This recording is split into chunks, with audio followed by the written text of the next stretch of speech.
Ooh. And we are just going to be chopping it up. Let's get some of that theme music going. Sit tight, Poe. DJ Cisco, let's go. What up? DJ Cisco, let's go. What up? DJ Cisco, let's go. What up? DJ Cisco, let's go. What up? DJ Cisco, let's go. What up? DJ, let's go. Yeah. You were tuned in to the DJ Cisco Radio Show.com. Turn the speakers up. I used to rhyme in a circle before I blew up. Now I just show up. They turning the crown up. DJ Cisco, my favorite radio host. Your rap soliloquy. You don't know what to say to your ghost. He'll leave you dead on arrival, spinning them hot tunes. From New York to Charlotte, Cisco, we got you. If you want to hear the hottest music to get you live, 347-352-8625. So call him. DJ Cisco, let's go. What up? DJ Cisco, let's go. What up? DJ Cisco, let's go. What up? DJ Cisco, let's go. What up? DJ Cisco, let's go. What up? DJ, let's go. Let's go. Let's go. Yeah, what's good, people? Happy Saturday evening. We have the one, the only Prince Poe. He's live on the show with your boy DJ Cisco. We're going to be chopping it up for a bit. So if you got some drinks, some smoke, anything you got, feel free to get it right now. Prince Poe, welcome to the show, homie. Hey, man, peace. I appreciate you having me, brother. No problem, man. Listen, we're just gonna talk about some small stuff as we share. We are live right now on DJC Radio Global on Facebook, so go there. We got the live stream from YouTube posted up there, and once you get there, please share. Prince Poe, it's been a long time, man. I'm so happy that we are still around to even be talking and carrying on all the shit that we've been through in Southside Queens. What you been up to, man? Man, it's been such a blessing within the midst of the storm. Like, I would say that even when it's storming, there's blessings that's being showered. You know what I mean? And that's the truth. What I didn't tell you a few minutes ago is, like, it's just been a very enlightening weekend, man. I'm like, you know, you got people that you're trying to help financially, and then you have your own situations. I'm like trying to get a new spot, you know what I'm saying? Because of this COVID thing, I'm trying to do the scurvy and go another different direction and maintain my peace and my harmony. And like just, you know, selling out dough, man. Like right now, just trying to make things happen. But it was just beautiful. Yeah. Earlier, I had a conversation with Cool V. Oh, shit. Peace is Cool V. Yes. And it was so inspiring because he told me a story about the Fudge Pudge record. Like, oh, wow. Okay. Basically gaffled Teddy Ted and them for the record. Like, he's like, I need to have it. They couldn't find a record nowhere. So anyway, to sum all that up, he just was like, you got to keep making some records, dude. Like this, what you do, what you specifically do. Yes. I need you to keep making records. Them words you put together. And that was so inspiring to me today because he specifically zeroed in on me. He was like, because, you know, my man's Precise, shout out to Precise and 45 Kings. You run 45 King Records. And Precise was like, yo, V want to holler at you. So I don't even know one V. So I'm like, Cool V? Like, you know. That's Roxanne Shantae's DJ for people that don't know. Right. And Bismarcky. Yeah. And Bismarcky, okay. Yeah. So just the encouraging words that he shared with me today really, really just put me in a place of reflection. Just saying like, yo, I'm tired of hearing everything that everybody's saying. He's like, yo, I need you to make some more inspirational records. Yeah, that's what I need you to do. I'm talking about you. I listen to you talk. I've listened to a lot of your records, but I need you to make some more records. And that to me, he was like, yo, I don't want to hear about no age and no. Just keep that vibe going, man. We need you to do that. And that was definitely my day. So, and then, you know, I shared that other news with you about the homie. Yes, that's crazy news right there. Like, you know, and that's why I say I don't take things for granted. Like, yo, I'm when my man Mel said, yo, holler at me when you get a minute, I already was like, let me lay down for an hour. Like, something is wrong. Exactly. Right. You know, yeah, because he would have just called me. Yeah. But he's not the bearer of bad news. He's gonna be like, yo, you called me in your leisure. So I called him, and like I said, amputated from the calves down. Both. Ooh, Lord. Oh Lord. Both. So you know, like, yeah, even me with the drinking, man. Like I don't drink dark. I don't drink dark. And I'll be like, oh man, I drank Friday and I drank Saturday and I had a sip early on Sunday. I think I'm gonna chill Monday, Tuesday, Wednesday, and maybe Thursday, maybe. Yeah. And see, like I said, and my man that I'm staying with out here, he sees it. He's like, yo, you had that bout on the table. You got to have your own type of discipline for everything. Yes, definitely. And we are getting at that age right now. Like, we ain't young no more. You know what I mean? We're not young no more. And then also, too, is just that anything right now, too much of anything is not good. If your ass eats steak every day during the week, you watch what your ass feel like in 2 weeks. That's the truth, man. That's the truth. Ain't too much of anything is no good. Now, yo, let's take it way back to the beginning.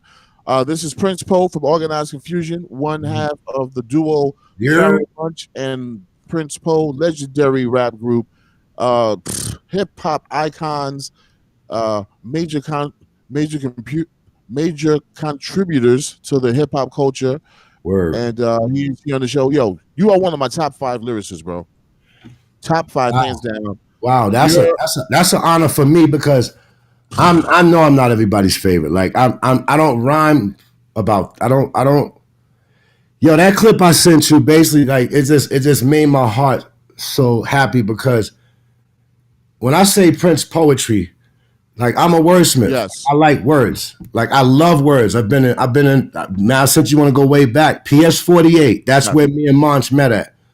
When Monch was in the 6th grade, I was in the 5th grade. I won the whole school spelling bee. Me. Get out of here. I'm dead ass serious. Like when I was young, I was crazy about words and spell. I was crazy about that shit, right? So when Monch left to go to ISA, I still was in PS48. I won again in the 6th grade. Wow. But this time when I won, because you go to the district spelling bee after you beat the school. You go to the district. Yeah. The first time, I probably came in like, I was like 30 out of 60 kids. I've been out, or I was out early. But the second year, I came in 5th. So I'm saying that not in a bragging way. I'm saying that, that type of stuff makes parents proud. Like, certain parents might be hard on their kids and have these high expectations. But, a black kid from the projects, my dad was like, you came in 5th, son? Dude. Like, and so my dad instilled in me early about working hard at something and getting rewarded for it. You see what I'm saying? And and I'm and Monch lived behind the projects. He lived on 157. And the projects is 160th and 159. So so we went to the same public school, but then we went to ISA together. So now we're kind of like I'm following him like right behind him. Because a lot of people think that Monch is younger than me. Monch is older than me. Wow, I did not know that. Yeah. But in Queens, there's certain aspects you gotta have in your life. You have to either play sports, or you're hustling. But if you think you're just gonna be a person coming in the projects, going upstairs, reading a book, you're gonna get fucked with. You're not a part of the community. So you know what? We're gonna practice how to fight on your ass. You see what I'm saying? I know how to fight on your ass. You have way more words. I never had to worry about that. I love playing basketball. Like I was involved. I was involved. And my dad used to always say, look, I know you play ball with them, your friends, and you hang out, but I know they all hustle. And all I'm saying, son, is that I love you. Yeah. But if you bring a crack vial, a top, a crack smell, some residue, a piece of crack paper, I'm gonna crack your ass. So I never really challenged my dad like that because he tried hard to make sure we was eating, and you know what I'm saying, like he just was a working hard father. So I was like, I ain't gonna diss him like that. But I'm hanging with dudes that's making fucking 5 G's a day. Everybody. Get away from it. Everybody. Everybody was doing it. Something was. We was just talking about this. Something Boulevard was hot. Definitely. 160 hot. Gaillard Brewer by Baisley hot. Down there near Rochdale Village where because 50 was hustling. It was called Boo back then. He was hustling between Baisley and down near Rochdale. But and all that shit. That's what I'm saying. Like that's what we grew up in. But that is the same environment. That was like either you gonna stand up for something or you gonna fall for everything. Exactly, yo. But that's those stories coming up in that time made us who we are today. I was in Laurelton, Queens, with Thomas Meekins and all of those guys. Yeah, Tommy was getting super money, super duper money, like super money. That's why I like when people be holding money. First of all, that money done rubbed across fucking camel snot, fucking wrestler ball juice. You can't money travels through. Nah, fuck that. You can't keep money near your face and all that. That's nasty. Yeah. But like I said, like one of my childhood friends. Let me tell you, it was so crazy. We all got accepted to Art and Design High School. Oh wow, my brother went there actually. Yeah, it was 6 of us from South Jamaica, Queens. 6 of us. So when people always talk about coming out the hood and they ain't gonna make it to 25 and they're a hopeless case and all they want to do is sell drugs and lay on their ass, so hell no. But one of my friends out of the 6, when he stopped, he said, I ain't going to school. I'm not going to that school. I'm gonna stay out here and hustle. I put you like this. By the second week that we was in school, he had a car. Get out of here. That same guy, I'm going to tell you, he went on. This is why I say you can't say what nobody do. You remember when Evander Holyfield beat Mike Tyson? Yes. Well, my friend name is Gary Bell. That was Evander Holyfield's fucking sparring partner when he beat Mike Tyson. Get out of here. Guy. So he stopped selling drugs, he started boxing, and he ended up being Evander Holyfield's sparring partner. Unbelievable. Unreal. That's why I say anything's possible. Gary Bell? Gary Bell. Wow. That's crazy. Listen, though. They used to call him Chico. Chico? They used to call him Chico. Okay. And you all grew up with my boy Big Mo, too. Rest in peace. Oh, wow. Yeah. Rest his soul, man. Oh, Big Mo was a different character. Small hood, man. Yeah, so, Big Mo. Yo, how did you and Prince Poe get into music? Like, what was your first beginnings? Not you and Prince Poe, I'm sorry. I was about to make a big joke about that. Well, I know. Kind of, you know. You know what I'm talking about. How did you and Pharaoh Munch get into music? Like, tell us the beginnings of that, the beginning of your crew, and how did it get onto vinyl back in the days? Like, who knows you guys? I was writing with some guys. I was writing with 2 dudes in the projects. We was like trying to be a group. Okay. And you know, I was writing way more than them. And I after like maybe 6 months, I started realizing they wasn't as serious as me. And back then, you wasn't in your feelings, your emotions. If you see your friends veering off to do something else, you just go and do something else. Like that was life in the hood. Like, you know, it was just so much going on. So me and Monch always like got together. We played basketball and baseball. Like we used to play the stick ball where you throw against the strikeout box. We played that shit a lot. So I used to hang with the dudes in my projects and write rhymes. I used to hang with them and play baseball, and then we used to talk music. But then Monch was like, yeah, you know I beatbox, right? Monch was a dope-ass beatbox. Get out of here. Yeah, so when we got together, I was the MC, he was the beatboxer. Oh, shit. And his name was Mailbox. What? Oh, man, I never heard the story. Never heard the story. His name was Mailbox, and we went to start making tapes, you know, the double cassette tapes. We had pause beats and all kind. We was making beats on a pause, like on the double cassette, and we have another recorder. We was making beats on a thing like that. You know what I'm saying? We know how to loop that shit and chop it. We had that shit rocking. Yes. We made the tape one day, and I was just like, listen to the shit, you know. And back in the days, you know what the fucking crazy shit was? When you got a 60-minute tape, you wanted to fill at least one side. Exactly. You want one side of music. So I'm writing so much rhymes, but him between the beatbox is just not filling the side. So I was like, yo, you gotta write a rhyme or something, man. You gotta help me. I can't. I got 5 rhymes on the shit, and you between my rhymes. So we wasn't filling up the tape. And I was like, yo, we gotta fill the tape. That was the main objective, was to fill the tape. We need more verses. We need more verses. So I'm like, Monch, you gotta write. You have to write a rhyme. You have to not beatbox. You have to beatbox, but you need to write a rhyme. Wow. And his first rhyme was, wake up to the mathematics of an erratic rap, rejuvenator, a rhyme, sort of comodomatic.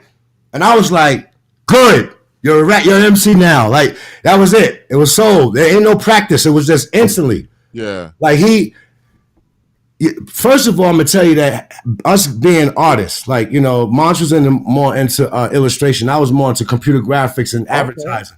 We both went to art and design high school, so that plays a big part of artistry with words too. Yes. So you know, so we started doing demos and stuff like that. But my first show, before I even, like, when I was starting to write with Monch, my first show was actually with Percy P. Percy P? Who's that? Percy P is a rapper from the Bronx. He's signed to Stone's Throw.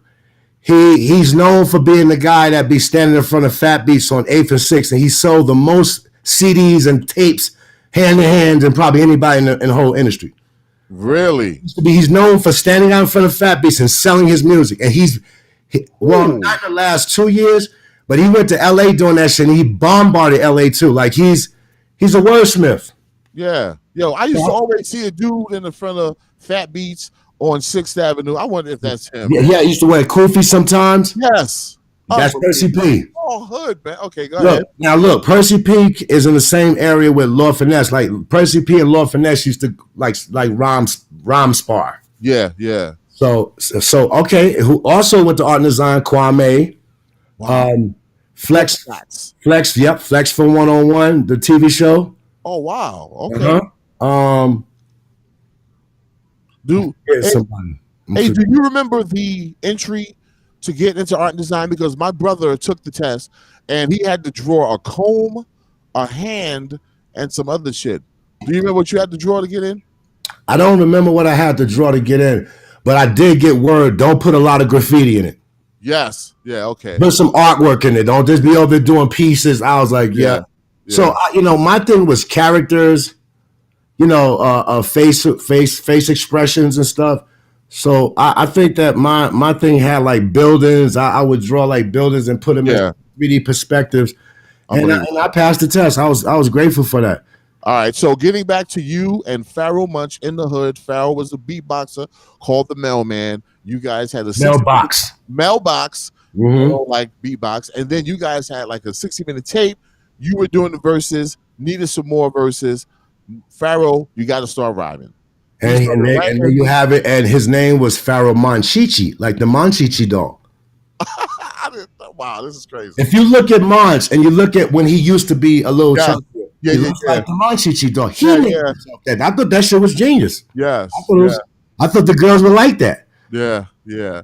So we started working on music, and we started working on like slowly start working on songs. But then we 1212 was right there by the projects. You know what I'm saying? We're like, yo, so we, I've always was 12 Studios. Yeah. I was always a person that me and Monch worked at Alexander's together.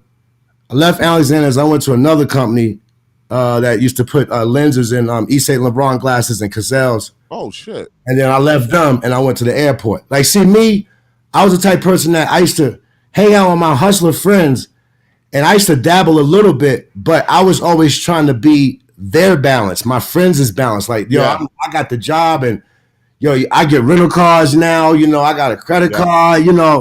I was trying to come up like a man, but I was with some street dudes that Yeah, trust me, I know. Yeah, my god brother was from your side, which is he used to call him Cap. He was from the Something side. Okay, he's from Something in 110th Road. There used to be a bar on the corner of 110th Road and something. Tommy's After Hours, you mean? Yeah, it used to be a bar on that corner. Okay. I was born on that block. My address was 11039 something Boulevard. That's crazy. Now listen, you and Munch got y'all shit. You got the crew. How long after Munch started rapping and you guys started putting things together, how long did you guys start making songs? And how long did it take for you guys to get noticed? We started working with Paul C. Oh, rest in peace. We started going to 1212. We was young. I was working, and I did not know you guys were with them also. I was like, we're gonna go to the studio and make songs, and we had parts of songs of records that we liked. So Paul and we would go to the studio, and Paul be like, "Yo, y'all can't rhyme 52 bars a piece. We used to kill. We gonna just loop that shit." No, Paul was like, "No, that's not how you do a song." Yeah. So Paul helped us learn how to structure. Paul said, "Listen to that record. What does that sound?" And so we started hearing that it had infrastructure. So actually, Paul C helped us learn how to make songs. And he started taking our loops and saying, "Yo, that's dope. Y'all be having some dope loops." And he started chopping them up with with us. And y'all like the way that sound? Yeah, that's the way we wanted. So that's how we started learning how to put hands on. Paul, hold on, Prince Paul. Let me just stop you right there. Mm-hmm. Now I've been doing several interviews, and people always talk about Paul C. That was his name, right? Yes. Okay. Now Mikey D, well-known Queens rapper, you got to know Mikey D. Yes. Paul C, like his dude, they used to go to 1212. What is Paul C's background? Like, do you know his background? Paul was. I'm not sure like extreme. Paul was white, but I'm saying I think Paul was. I don't know, man. I always thought he was either Irish or McCasty. Yeah, he's Irish because McCasty. Yeah, Irish. Yeah, but I'm talking about like, do you know his background as and how did he get into the music scene and all that stuff? Like, where did he come from? I don't know. Like he's the owner of 1212. He owned the studio. Yeah. I guess he used to be a musician. That's what I remember. Okay. They said he used to be a musician and he just jumped into hip hop and just early. And he's like he was very big on James Brown. Like I don't think I know nobody who loves James Brown more than Paul C. Yeah. And we used to watch him. We used to go hang out with him and watch him chop up James Brown drums and play it on the 1200. So we used to just watch. We used to just hang out with him and just watch him. So when when Paul passed away, unfortunately passing away. Well, Paul C was murdered. Yeah, he was murdered. I'm trying to be sweet. I'm trying to be nice about it. I got you. Because in reality, if you want to get dirty about it, I went to Paul's house like 2 hours after they found him. Oh my gosh! And it's still I was in interrogation. I was in interrogation from like I would say like 10 o'clock in the morning to like 8 o'clock at night. Wow! Like because I came over there too early after it happened. I'm like, what happened? And when they finally told me what happened, man, I blacked out for a minute. But after that point of that whole situation, Dante Ross from Electric got a hold of our tape, but.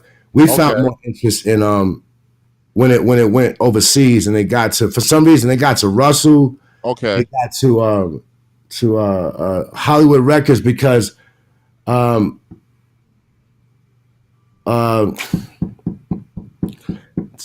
White, Casualty, is a cousin to Freaky Ty. All right. So he's very in tune with what's going on in Queens. So they for some strange reason they got a hold of the demo. So we had a meeting with Russell, which was phenomenally funny. Like it was the best non-meeting that we've had ever. Russell Simmons. He's talking about Russell Simmons, people. Russell Simmons. We waited 2.5 hours to have a 2.5 minute meeting. So you don't even know how they got your music. Somebody demos circulated back then, like demos really circulated back then a lot. So Dante got a hold of it. It was Dante signed some great groups. Dante signed Brand Nubians. He signed Leaders of New School, and I'm not sure. I think he signed Pete Rock and CL Smooth. I'm not sure though, because I know they all was over there. But that wasn't where the interest is at. I don't know. Dante might seem like a person that might have wanted to change our whole shit up. Like Organized Confusion, I don't think would be what it is today if we would have went with Dante Raw. Okay. So, like no disrespect to him, but I think no disrespect. He tried to change the whole format of what we created. But Hollywood Records just was Walt Disney. It was interesting, and they offered us $40,000 more than what Russell offers, and two black kids from South Jamaica, Queens, is taking the offer with $45,000. That's crazy. So you got a pretty decent deal because back then they was giving people $10,000, making them think it was a lot of money. I know the word. I remember we found out that Tribe got 350, 350, 375, almost close to 4. Oh, okay. We got 2. But, however, Disney came with a lot of amenities. Yes. You see what I'm saying? Like when we used to have to go and do shit, I got the pamphlet came in the mail, got Mickey Mouse in the front. Mickey Mouse is the biggest pimp in America. So, Mickey's on the front. I'm like, oh. They was like, Prince, do you drive? I said, of course I drive. Carte LeBlanc, rental cars. Wow. So it had other things. And then not only that, what it was the way we did our deal. I think that me and Monch only got like $9,000 a piece. Okay. But they gave us $500 a week a piece for 6 months. That's how our deal got worked out. And I don't know, our lawyer was just a great Jewish guy who just knew what the fuck he was doing at the time. Yeah. He was like, yo, I got you like an allowance. I said, what kind of allowance? Because, people was getting like $60,000, $70,000 advances. And me and Monch get $9,000 a piece. They gave us $9,000 a piece. They gave us $500 a week for 6 months, and I think after maybe a month, they gave me and Monch maybe $30,000 to buy equipment. And we just worked it out. We got to recoup that. We got to get that money back. But that's how we got the 1,200, and we learning how to do our own shit from jump. Wait, so you guys didn't even have a studio? They gave you money to buy and create a studio? Sort of like that, because me and Monch had separate equipment. Like Monch got the 1,200 and the 950. I got the 1,200 and something else. Okay. So we had compatible but different stuff, and we would work on stuff and bring it to each other. Like, yo, what you think about that? We started getting better. Like I think we spent about a year in the crib just learning how to use the machines. Wow. So the contract was how many years and for how long? Was it the yearly? It was options in the contract. It was like 2 albums and optional. But Disney was new at the music business. Of course. They was testing the waters, and we was benefiting from it a little bit. So it was instead of giving us a whole bunch of money, and they was like, we'll just make things easier for you. So we'll allot $30,000. You got $15,000 a piece to buy some equipment. You know what I mean? Yes. And we was in Sam Ash right there on Queens Boulevard doing exactly what we supposed to do. Sam Ash on Queens Boulevard. We wasn't playing. No going to buy, no going to the car lot. We was like, we're going to freak this shit. That's what you do. They gave us a deal. Oh, my God. This is over now. Now, listen. What song was that from? What song did you guys make for them to hear to want to get you? We had there's an I got an album out right now that's a hold on, where is it at?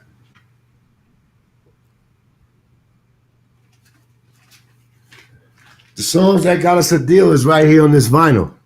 Oh shit! Okay. Somebody gave us a deal for our demo. That's how ill people. I know. That's what I'm saying. That's crazy. That was like, yo, we got some money for you. We want the demo which y'all made to get the deal. I was like, really? Because they heard your flow, they heard the talent. They was like, we got to get these people now. Now, the only song that I would say made it from the demo to the records that we made is "Prisoners of War." That's always been a song that we had. But one of the first songs I know we made was called "Mind Over Matter" and "International Arrival." Okay. But there's other songs called it's "Coolin' One Day," "International Arrival," "Audience." Show us that cover, brother. Show us the cover. Oh, yeah. This is just a picture that they took. Oh man, nice. And then they wrote the songs out like a playlist, like a demo. Nice. So it's cool that they did it. Some cats from Germany. Yeah. Um, it's creative how people are taking vintage stuff and putting it out. Yes. Yeah. And people are buying it. But vinyl right now is very vital because it's a physical time capsule. Exactly. If they wipe this internet shit out, all that download shit you talking, all that I got the file shit, you better put that shit on an external hard drive and hope for the best. Yes. This physical last forever. Like what was going down at that time and why was it special? That's what's up. Okay, now so you guys got this deal from a demo, and this listen, like, so is it safe to say that you were like one of the first acts that Disney? We was the first act. Yeah, you was, because I don't even know who else. After they signed us, you know who almost ended up being over there? Who? Naughty by Nature. Tommy Boy must have offered him something really crazy. You know what I'm saying? Because they was right there. They was coming right behind us. But who actually signed was Money B and DJ Fusion. They used to be called Raw Fusion. Okay. That's after Digital Underground. See, that was a bounce off of Digital Underground. Money B was still doing his thing with Digital Underground. Still, they are fucking legends. You know what I'm saying? Definitely. Him and DJ Fusion was Raw Fusion. They was like the second. And then the third group was the Lifers group that was locked up in Rawway Prison in Jersey. Unbelievable. And they sent us in there, and I produced a song for them called Short Life of a Gangster. While they were in jail? They brought equipment in the jail. Was that legal? 3 days straight, I was going to jail. Matter of fact, shout out to my young boy Justice. Man, he almost got me in trouble, man. He's like, yo, Paul, let me feel some money, man. I need to know how. Let me just touch it. So you were sneaking contraband? Well, I'm saying, my you know what? That's what's crazy. After they search me, my shit go back to me. They like, I don't know how the fuck they do that. They let me keep my money. Yeah. So I slipped him a little dollar. He's like, damn, I ain't felt money in 4 years. He was just, he was having a moment. So I said, we was in the auditorium, and it was watching a quick flick. It was like a break between working on the music. But yeah, I had the dude, and then I had them bring a trumpet for the dude not to play a trumpet. It was dope, but it was a little weird because of course it's called a Lifers group. All the Lifers niggas is like 50, 60, 90. They can't rhyme. So the young dudes was rhyming, and they were like, yo, these motherfuckers ain't Lifers. Like, it was getting crazy. And I was in there like, yo, you gotta let the young nigga rhyme. He's the nigga. He got that shit though. Oh my gosh. And they're like, look at him, but he ain't no fucking right. I'm like, but it don't matter. It's a record. They got Prince Pro producing in jail. How did that turn out, bro? Like, yo, dude, the money was good, but it was an inspiring experience because, of course, even a person being locked up, they want to be a part of something. So everybody in the jail was like, nigga, I want to be in the project. So they was chosen by the jail, like, these dudes is on the best behavior, so we're gonna let you get involved with the music program. And you got motherfuckers like, yo, I should have been in the music program. Like, it's and you feel bad for them because it's like they don't have nothing to look forward to. That shit is like going to Great Adventures. But yo, my thing is this: because when you in jail, you really can't make money. I heard that's like a law now. Mm-hmm. Who got that money? Who got the what? Who got that money that was made from them putting out that project? They probably funded it. They probably funded the jail, paid for something. Oh, okay. Put it through a program or something. They probably gave them dudes like a little something in their commissary. I know they was compensated some type of way. Yeah. You see what I'm saying? But that shit was like, it was crazy to me. Like, I'm leaving. I'm going back to Queens. I'm heading back out to Jersey going to jail. And I'm just like, yo, and it's fucked up that you grew up in the hood and you numb to that shit. That's not cool. Yeah. That's not cool. Like it's not cool because of the color of my skin. Yes. I have to be subjected to that shit. That shit is not cool. I feel you, brother. So that's why I try to continuously fight the right fight. Yes. Now Now, I am a music guy. This is a music station. Big shout out to the independent artists. We have the living legend Prince Poe, Organized Confusion on the show. My old time friend, old time homie. We're gonna get to that in a second. Can you give us some titles of some of those Lifeless songs so people can look up this history? Short Life of a Gangster. Short Life of a Gangster. Don't forget that, people. I forgot the other. Man, it was two of them. It's two songs. It was only like a 3-song project or 2-song project. It wasn't a lot because they had to wield the equipment and they got equipment in jail. Oh, that's funny as hell, right there, bro. That's like a movie. Dogs, it was a movie to me while I was doing it. Like, I was just enjoying the experience, and I was able to. I would say this dude he wrote me probably like for the next 4 months, and then things paid off. But it was just so dope that he was writing like, "Yo, you gave me a sense of hope when you was in here." Crazy. Like, and the thing is, what it was I was like, "Short Life of a Gangster." I had the nigga singing it, because he had that like that voice. And like you could tell that they was happy to do something, to be a part of something productive. Some shit like that. That was, man, somebody out that wasn't even doing life would want to be a part of that. And they was living the best life in there. But all right, man. So you did that. That's some crazy stuff right there. Dope as hell though. When was your first time you and Pharoah Monch, after you got your equipment and everything, you guys started doing your thing, when did you guys start putting down for your album or for your single? What year was the first time one dropped? And we was in the studio. We was in Power Play. Power Play, okay. Which is in Long Island City. That's remember that. A lot of people. We worked with Anton Pushansky. Same dude that worked with Brand New Heavies later on. Okay.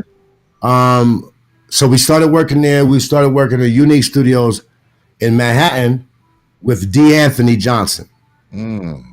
D. Anthony Johnson at that time was one of the few black engineers that I knew about. Wow. And he was just as competitive. So I mean, it ain't about like no race or who it is, but dude, listen, it's 27% of minorities. Yes. Talking about Spanish, I'm talking about Hispanics, Latinos, our Latino brothers and sisters, and melanated people, black people, not Afro-Americans, but black people. It's only 12.5% of us. It's only like 13.5. It's like 12% and 13.5 of Latinos. That's 25% of 100% of people. The point I'm trying to make is I can't stand when people get mad because I want to use a white engineer and I want to use a black engineer. I want to give a brother a chance. We don't get chances out here. It's less of us. That's what I'm saying. Like it's less. They'll show you a shitload of black on black crimes. Yes. But what I'm saying is that if we're only 12%, then I want to know how many European crimes are being committed, because I'm pretty sure it's a whole lot of them. Whole lot of them. Right. So I try to use my people sometimes to better our opportunities, and I have to make some type of valiant effort to do that. Yeah. Because it's all, listen, I'm saying this because it's inevitable that I'm going to have to work with a white engineer. It's more of them. You're talking numbers here. We're talking ratios here. Yes. There's more Europeans. There's 70% of them. So it's going to be most likely that if I work anywhere doing anything, I'm going to have to work with white people. And that's not a problem. I did that my whole life. Yeah. But when can I work with somebody that look like me sometimes too and break bread with them? Yes. I have to. We getting less money. We getting less wages. Cats is going to college and getting bachelor's degrees and still making $60,000. Yep. Nah. So when somebody says, "Hey, this guy over here is a great engineer," word, that black guy over there. Oh man, let's see what he like. That's my duty. It's less of us. It's my duty to try to create other opportunities. When people be talking opportunities, and when I was telling somebody the other day, we always talk about chasing money. But when you chase opportunities, opportunities create money, but opportunities create other opportunities to make money. Exactly. So when you just making money, money don't sometimes create opportunities. Sometimes you can invest your money and make it and it creates opportunity. But opportunities when you're creating and you're coming together and you're building, and that's what me and Monts was doing. We wanted to work with D. Anthony. We wanted to work with Anton. We wanted to change up the atmosphere. We love being in the city, but that's where the song Stress came from. Okay. We come out the studio 2 a.m. with $2,000 or $3,000 in each of our pockets, and cab driver was like, "We ain't going to no goddamn Queens. You must be out your..." "Sir, I'm not going to Queens." And I got to go in my pocket and be like, "But I have money though." Yes. He's looking at me like, "No, it's not the money. It's you." Like he's looking at me. He's not even looking at the money. Wow. Like, I'm not going to Queens. And that's frustrating. Of course. That's what I look like. You don't want to go to Queens. I'm going to pay you up front so that you don't have to feel scared. I understand why you're scared. Yes. See, that's the part I understand. But what you don't understand is I need service right now, and I'm willing to even double the money to get the service. And you're like, "No." I'm like, wow. I remember those days. To take the train. This is what, because I'm black. And you talking about 90, 89, 90. Yeah. You ain't talking about no 60s. That's crazy. Thus, Stress was made. Thus Stress was made for the second album. But the first album, like I said, we was having a lot of problems, catching cabs, and because it was the racial tones in New York was high then. Yes, and listen, like back in those days, a lot of people that look like us didn't have as much money as you had, so they probably thought you was dealing and all that stuff. So right. And and the crazy thing is that a lot of I tell people all the time, assumption is the index to the book of ignorance. Definitely, like it was always so much assumption and so much stereotypes. And when I was a kid, I remember those stereotypes really fucking with me. Yeah. Where I was like, I gotta be successful because I'm gonna go crazy fucking with this stupid ass system that we live on. This shit is crazy. My first police brutality of seeing them kill one of my friends, I was like 12. Where was that at? 40 Projects. They killed this dude, my homeboy Jason. So what people are experiencing now is like, They can't possibly look at me and see my pain about their shit. Like it's deep in me. Yeah. Yo, you told me a story about you had some police interaction in Louisiana or New Orleans. That's a crazy story. That's a crazy story. But save that story. We're gonna get back to that. We met back in 1991 when my son was born. Wow. I was DJing at Blarney's Reds Cafe. Those clubs. I already knew about you though, because I was trying to get in those spots. I was just coming into my young man shit, and I was like, I want to get in the club. Y'all was killing. Like that was like,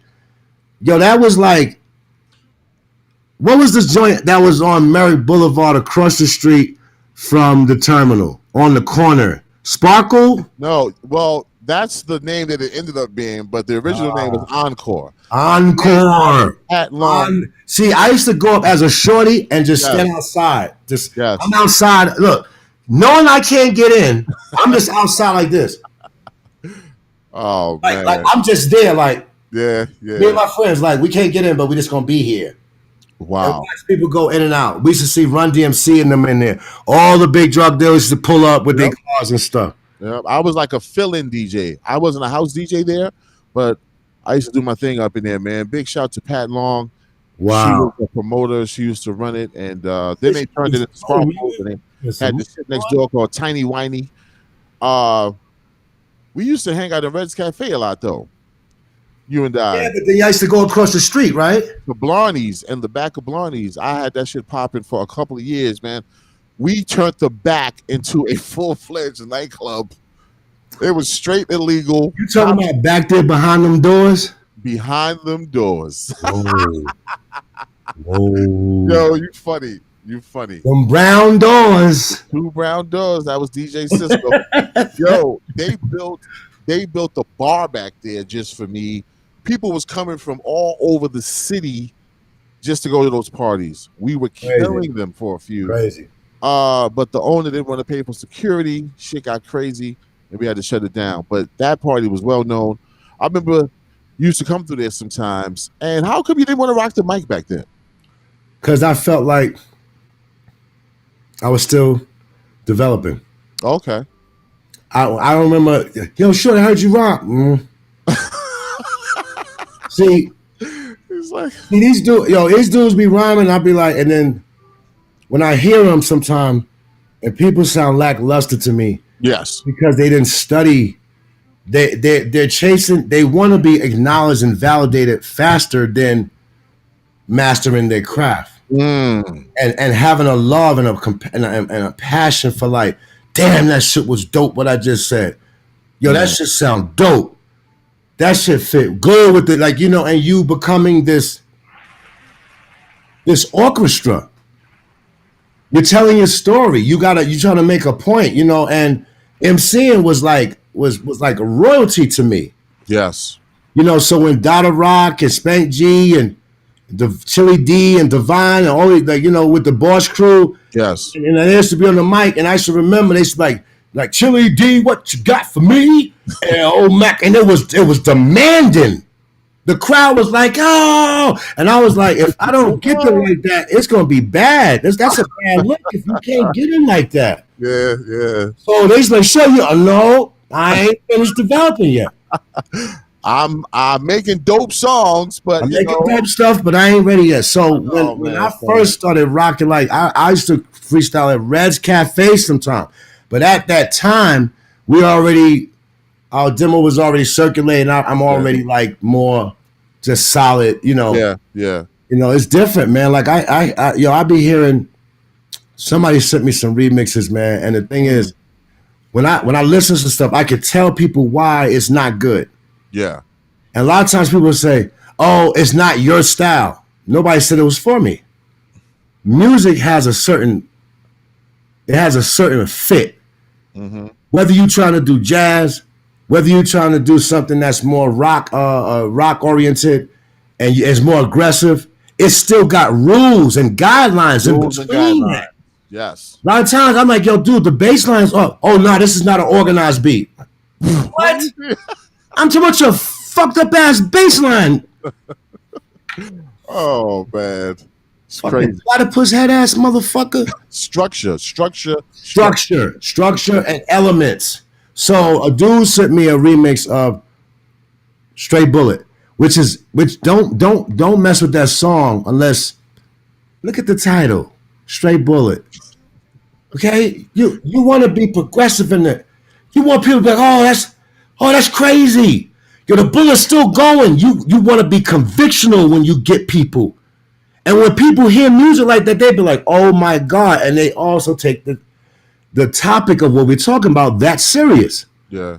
I'm looking at all these movies. Dudes doing this. Bow, bow, bow. You shoot a desert eagle like that and you're going to bust your elbow open. Or hit yourself in the face. Yeah, yeah. And then you're jeopardizing somebody's life because you now do a straight bullet. It's not good. So how was the remix? Huh? How was the remix? Horrid. Let me tell you why it was horrid. It wasn't hard because it wasn't just, primo dope. It was because I'm like, all right, I hear how he's playing the undertone, like the dark part. I wouldn't call it a bass line if this was a dark key. Okay. And like when Monch was saying certain parts, you still playing the key. You're not bringing in no violins. Mm-hmm. And you hear a little wind cello coming on the top. Mm-hmm. And then as soon as he come around to the last 4 bars of his rhymes, you drop that shit and you bring like some little drums and you lead back into the chorus. And you got this masterpiece. Motherfuckers is lazy. You just hitting a couple of keys. Mm-hmm. You ain't got shit flying in or flying out. It's just a boring ass piece of fucking production. And it's like some lazy shit to me. That's what they do nowadays, Paul. Look at Just Blaze. This is why you have great records like Show Me What You Got with Jay-Z. You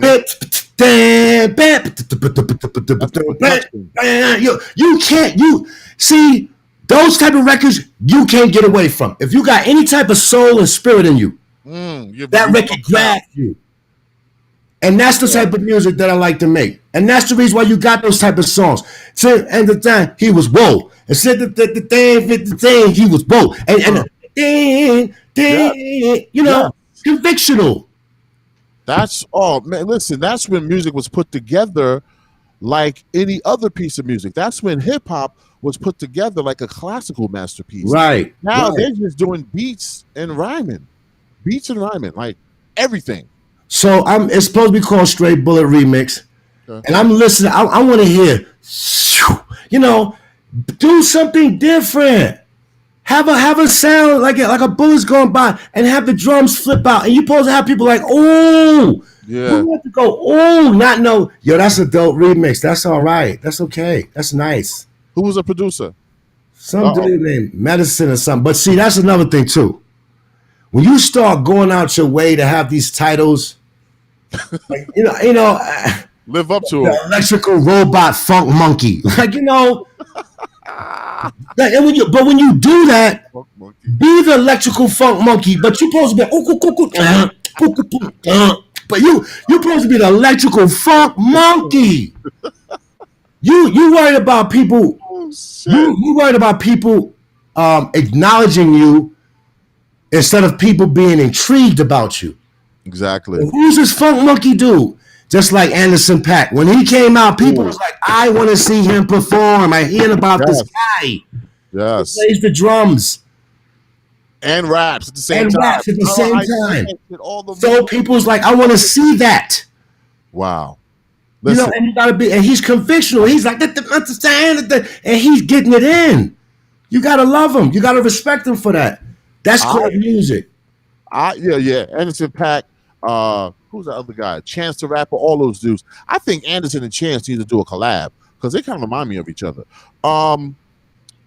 This video that I have up. What is the name of this, brother? That's called History. Actually, that's an interesting story.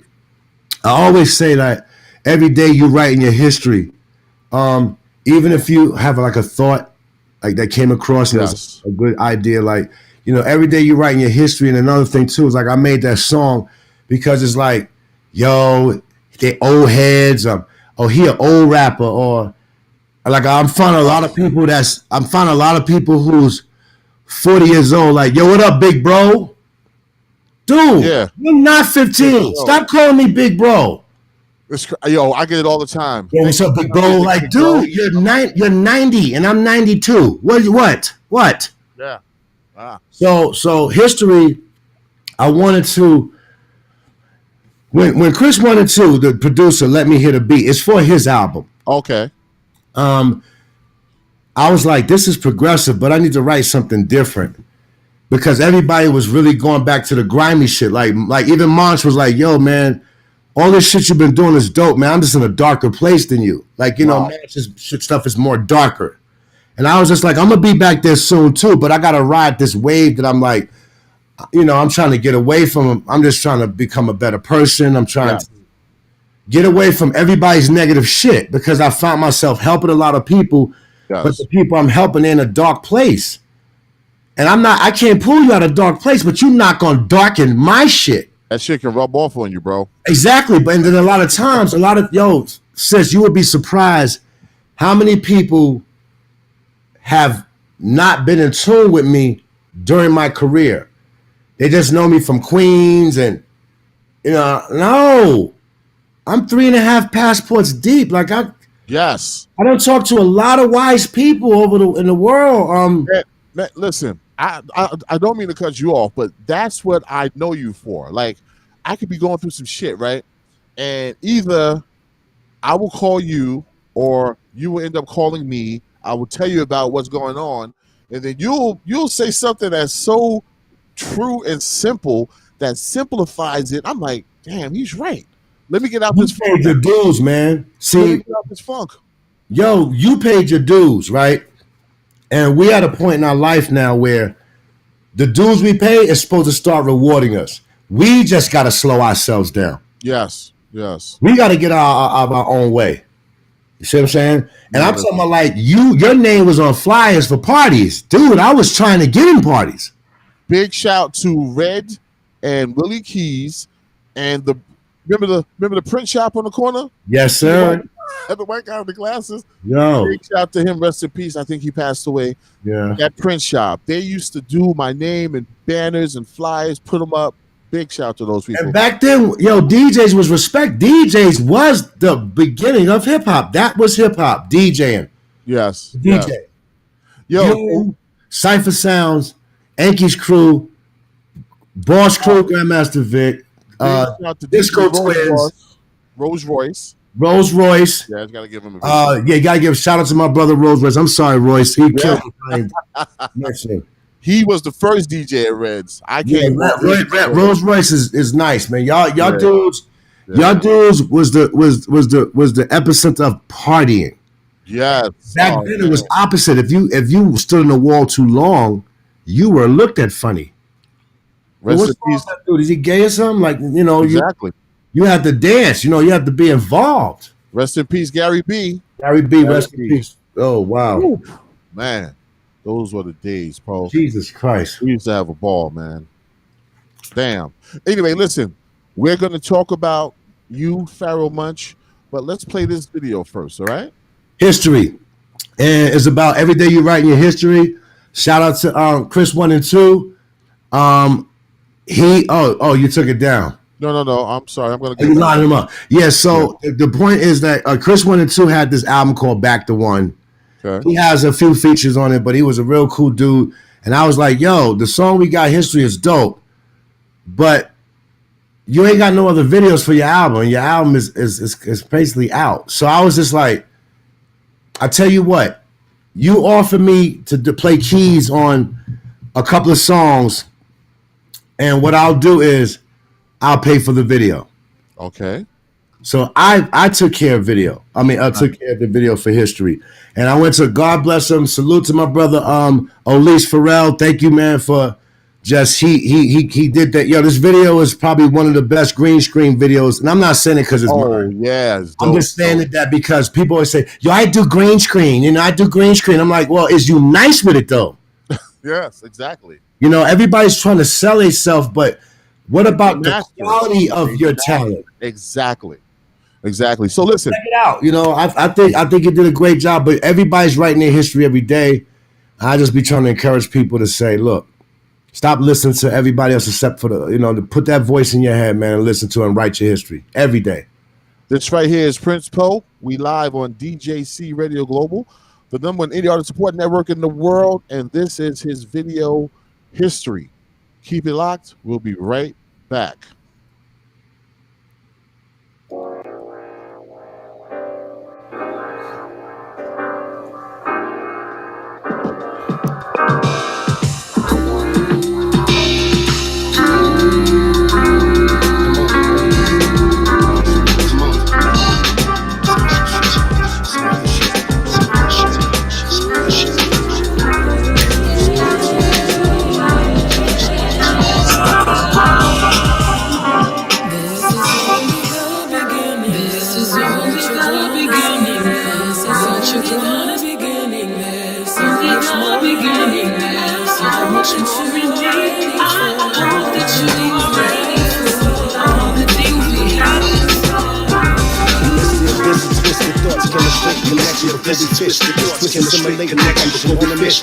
Assimilate the correction on a mission. Whoever capital you make the correction, I'm perfected in the perfection. The shapes of deception. Switch the pace like gates of intimate. Taste of this defiant selection. Turn it up and make that face. The soul stirred. Found it ugly. Running is herb. Running is a lovely. Suddenly bubbling overhead. Anomaly subtly hovering overhead. Things troubling. Fire traveling around the line. Time traveling. Line and five handling. 0 to 60 and run the 6 meters up. 0 hero. Other winter and summer mystery shine. Just walking, you miss me. Maybe kiss me. You diss me. Maybe you miss me. I'm not making history.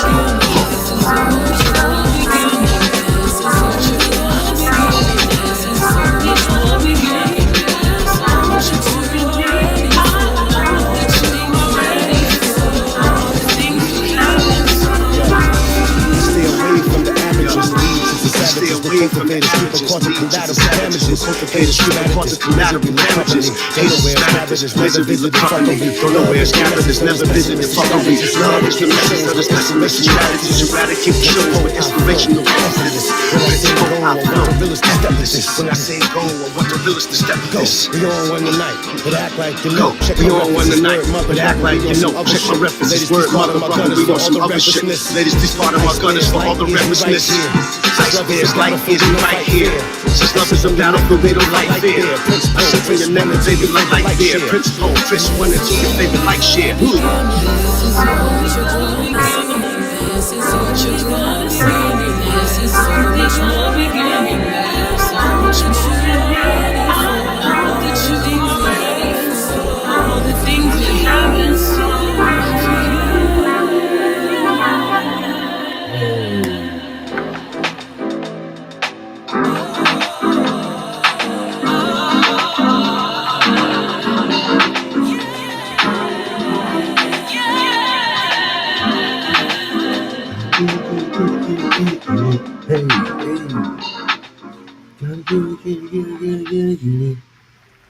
That right there is Prince Poe. Let me get this out of here. Oh man, gotta get it. So, Prince, who is that on the singing the hook? Felicia Mitchell, she from Harlem. Nice. All right, now let's go back to.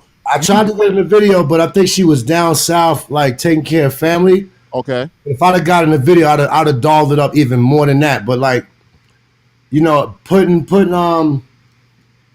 those elements. If you see that's the way I was raised. Big wheels and flipping on swings and happy children, and you know that's my shit right there. Got you. Now, what year did you guys start doing your solo projects, and how did that come about? After the third record, which is the Equinox.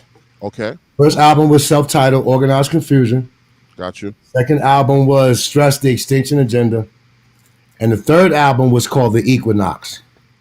And I would say that our most popular record is Stress. Our most intricate record is The Equinox, because we were now officially our own executive producers. Okay. We ran shit. We had all the money. You know what I'm saying? And wow. And that record was more close to my heart because we were real artists. We spent like $1,000 just getting Hollywood special effects sounds to make that record. Wow. You know, like that. If you listen to me and Monch talking, it sounds like we sit in a car. It sounds like it's raining outside and the windows rolling up. It's just a beautiful record. But anyway, the record should have did better. Mm-hmm. The label should have, did a better job with it. And I think that I was tired because, I take care of business. You know what I'm saying? Like I'm the guy that makes sure me and Monch get our money and everybody who's around us get paid. And and the understanding and always try to keep clear communications with everybody you work with, from the record label to the promoters to the regional directors. It's just when you talk a certain way with respect, but being assertive, to let them know how serious you are about your business. Exactly. It works. We don't have to. And I'm gonna tell you, I can't stand certain corporate that want to see the black guy scream and talk loud. I can't stand that shit. That's what they expect. They expect that, and they egg it on sometimes too. Yeah. They egg it on sometimes. They be like, "Oh, let's get him mad and bring the monkey out of him. More monkey. We need more monkey. We need more monkey. Give him." And I don't give him that. That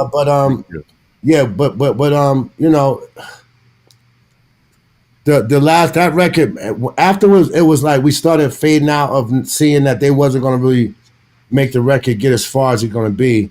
Okay. I pretty much fucked that up. Really? Yeah, I went in the office and told them niggas they don't let us go. Everybody's getting fucked up. Oh, so you kind of brought out the monkey.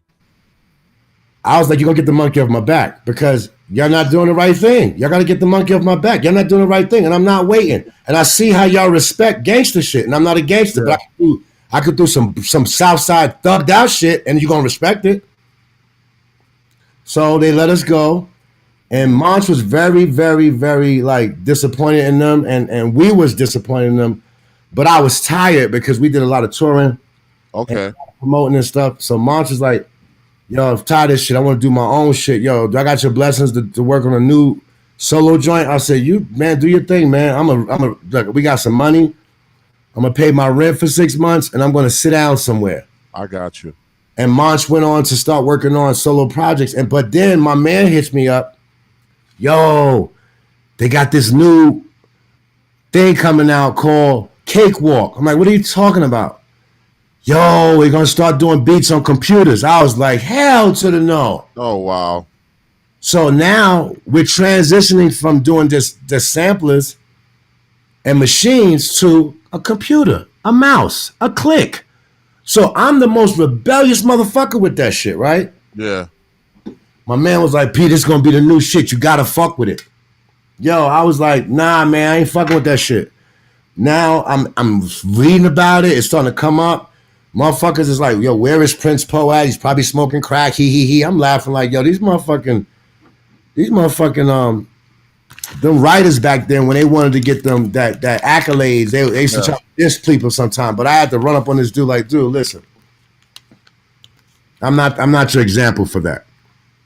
You know what I'm saying? Like, y'all dudes be trying to get like these ratings, and y'all always controversy and shit when y'all just don't know how to be creative.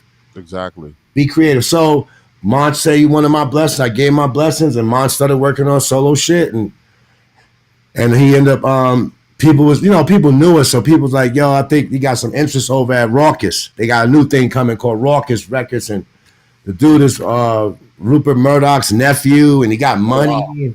So it was like, I was like, "Yo, you got my blessings." And then at the time, I just was getting money from other shit. Like look, man, I'm a person that I'm so grateful for just the littlest things.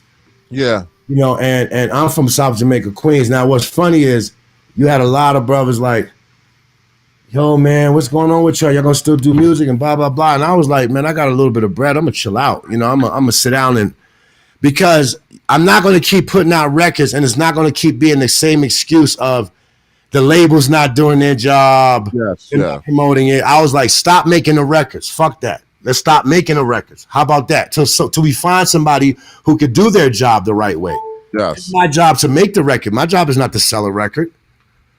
Exactly. And Cash was like, "Yo," I'm some industry Cash was like, "Y'all should have been platinum the first record." I thought you guys were. I don't know. I know we sold a lot, but I think that we almost went gold. But Disney was not savvy to numbers. Like, they wasn't savvy to to really knowing how to move those numbers. Yeah, I didn't know Disney was even your first label. Like, what did Disney know about music? Yeah, okay, go ahead. Yeah, they did. And so Monch went on to make the demo, and he would like let me hear songs. Yeah. And I remember was his first one "Oh No" with Nate Dogg and them? Well, that was a single. That wasn't his record. That was he was just featured on. Okay. Yeah, he was featured on it. And the crazy shit, I remember that shit too, because he hit me up. He was like, "Yo, they sent me all the vocals." See, one thing about me or Monch, well, I'm not gonna say it like that. Me personally, I love when people send me records and their verses is already on there. Yeah, yeah. Because why feature me if I can't tear this motherfucker up? Why? Yeah. I'm not competing with you. You asked me to get on the record with you. Why would you ask me to get on the record with you and think I'm competing with you? I want to fuck that record up because you invited me to fuck it up. Yeah. So I'm trying to beat it. So I'm just like, "Yo, I got Nate Dogg's chorus, and I got oh man, that's crazy." He very contagious out, and the died the cage is out. He went nuts because they already had the whole entire field of the song. Yo, Prince Poe, he said, "I passed more essays than the police motorcade in East LA." Yeah. I was like, "What?" Go ahead, brother. Yeah. And the thing is that because you gave him the lane to write that. Whew. Hallelujah, five months to do, you maintain the style, man, and screw, you rip your beat, and he got that one. I ain't gonna take credit for that. Rip your beat, That's my shit. That's my shit. You serious? Okay. Nah, but you know what though? I'm gonna tell you, I'm opposite. Yeah. Somebody bites something from me, that shit makes me feel good as a motherfucker. Plus, Like, he's your partner. Come on. right, that's an honor. It's an Yeah. honor from anybody. You know, I've gotten phone calls about all kinds of shit. Yo, did you hear what Lauryn Hill did? Yo, I'm like, so good. Good, she took it. That you're fucking right. I hope she did. I hope she bit my whole shit. Which song was that? I don't know. I didn't feed into that shit. I was like, Oh, you listen, didn't feed I don't into care it? what she bit for me. If she bit some shit for me, I'm proud like, of I myself. want to know. Shit, I want to play that later. Anyway, Yo, I'm gonna try to ask my man if I could catch up with him. He was like, yo, Lana got you. I was like, listen, that's a blessing because she got bars. You understand? That's just paying homage, bro. Yo, that's how I see it. That's how I see it. I don't see it no different. All right, so now Pharaoh doing something solo. Did you do anything solo? At the time, no, I was I got occupied by we're gonna start making beats with a click of a mouse. Like I was really trying to understand that. Like so I got the Cakewalk program. I started working and making beats with the mouse, and shit was it was a hard transition for me because I didn't want to accept it. You know, I feel like when you hit the pads, you have funk and you are feeling the rhythm. You know what I'm saying? Yeah. You're making the beat. You're a part of the motion. A part of it, yeah. You can't sit there and be clicky, clicky, clicky with a fucking mouse. Like you feel the soul of that shit. Exactly. So I was rebellious against it, but I finally gave in and started learning. And I taught myself how to use Cakewalk, Reason. Pro Tools came in later, but I didn't read no pamphlets for none of them. Yeah. I just sat down and took my time and just said, be a student of the music. So what is your go-to software now? I don't have none right now. I haven't been doing beats. I've been trying to really give other cats chances, but I'll be honest with you, I'm going to tell you, this year has been a really bad year. Oh, of course.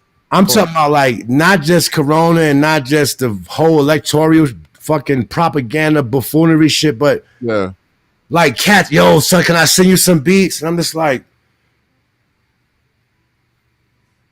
I spent a year making beats. My friends was coming over. This is when we first got the deal.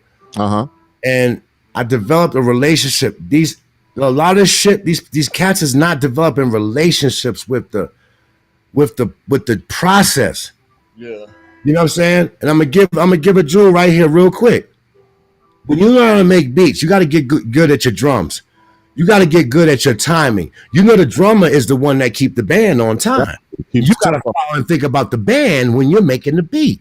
So now that you're learning how to get your drums tight, now you got to learn how to put sounds in it that's going to make love to the drums. Everybody's in love with each other. Now you bring the bass line, and now, you know, these dudes that's be putting together shit and quick to be like, yo, I want to send you some beats. Like, you're running to the fame, but you're not embracing the quality and the talent. And back to the structure. And the conviction. They don't have no bridge. They don't have no bridge. The shit don't change. It's just a straight thing, straight through. Bass line, this little ass, tight ass guitar on top of it. And then they do some tet, tet, tet. And they go back to the same shit. Like, yo, stop. Don't send me no lazy ass beats. I've been getting lazy beats all year.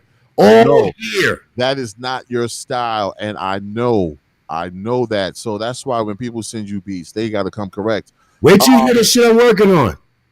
And there's different various people. Wait. Woo-wee. I can't wait till we do our project together, which is going to be coming up by 2021. But Was Real, that's the latest one that you sent me. Mm-hmm. And that is True Blue Hip Hop. Who put that together? That's just all me. Somebody sent me a beat and I like that beat. Okay. We have a caller. We're going to put this caller through real quick. Be quick.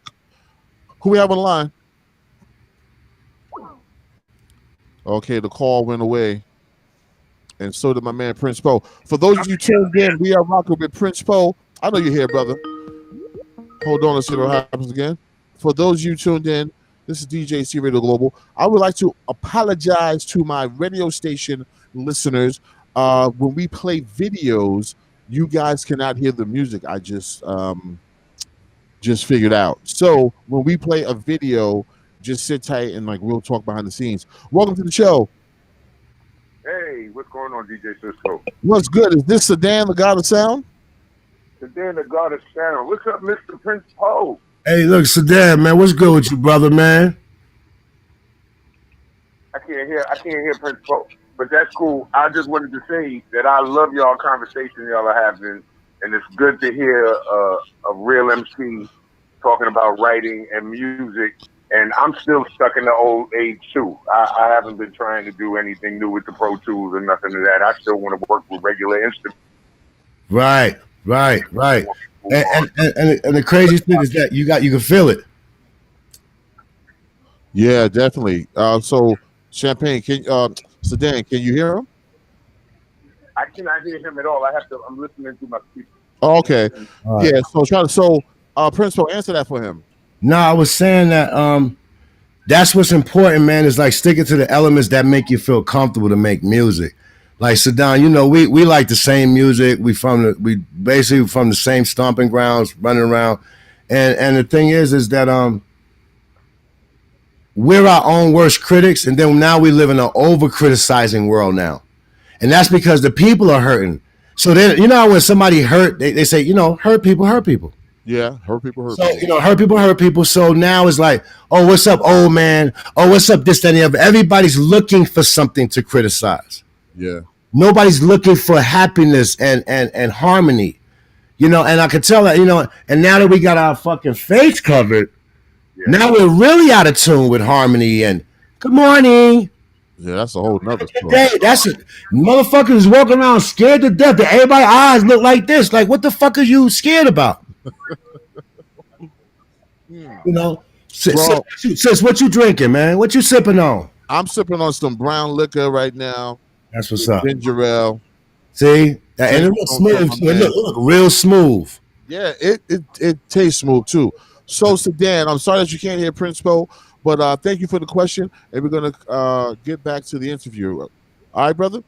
No problem. Yo, tell him I love him, man. I love him, yo. I love you, brother. Baby. Okay, yeah. He said that he loved you, and Sedan said that you wanted his top 5. Yo, man, I'm honored, man. I'm honored.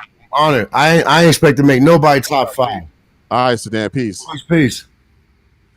Nah, yeah. So a couple of years back, I had you on the show, and there's a young man that I was giving DJ lessons to. So, and I had a business giving DJ lessons. That's a whole long story. So when I told him that I was gonna have Prince Poe on the show tonight, yo, this dude teared up in my living room.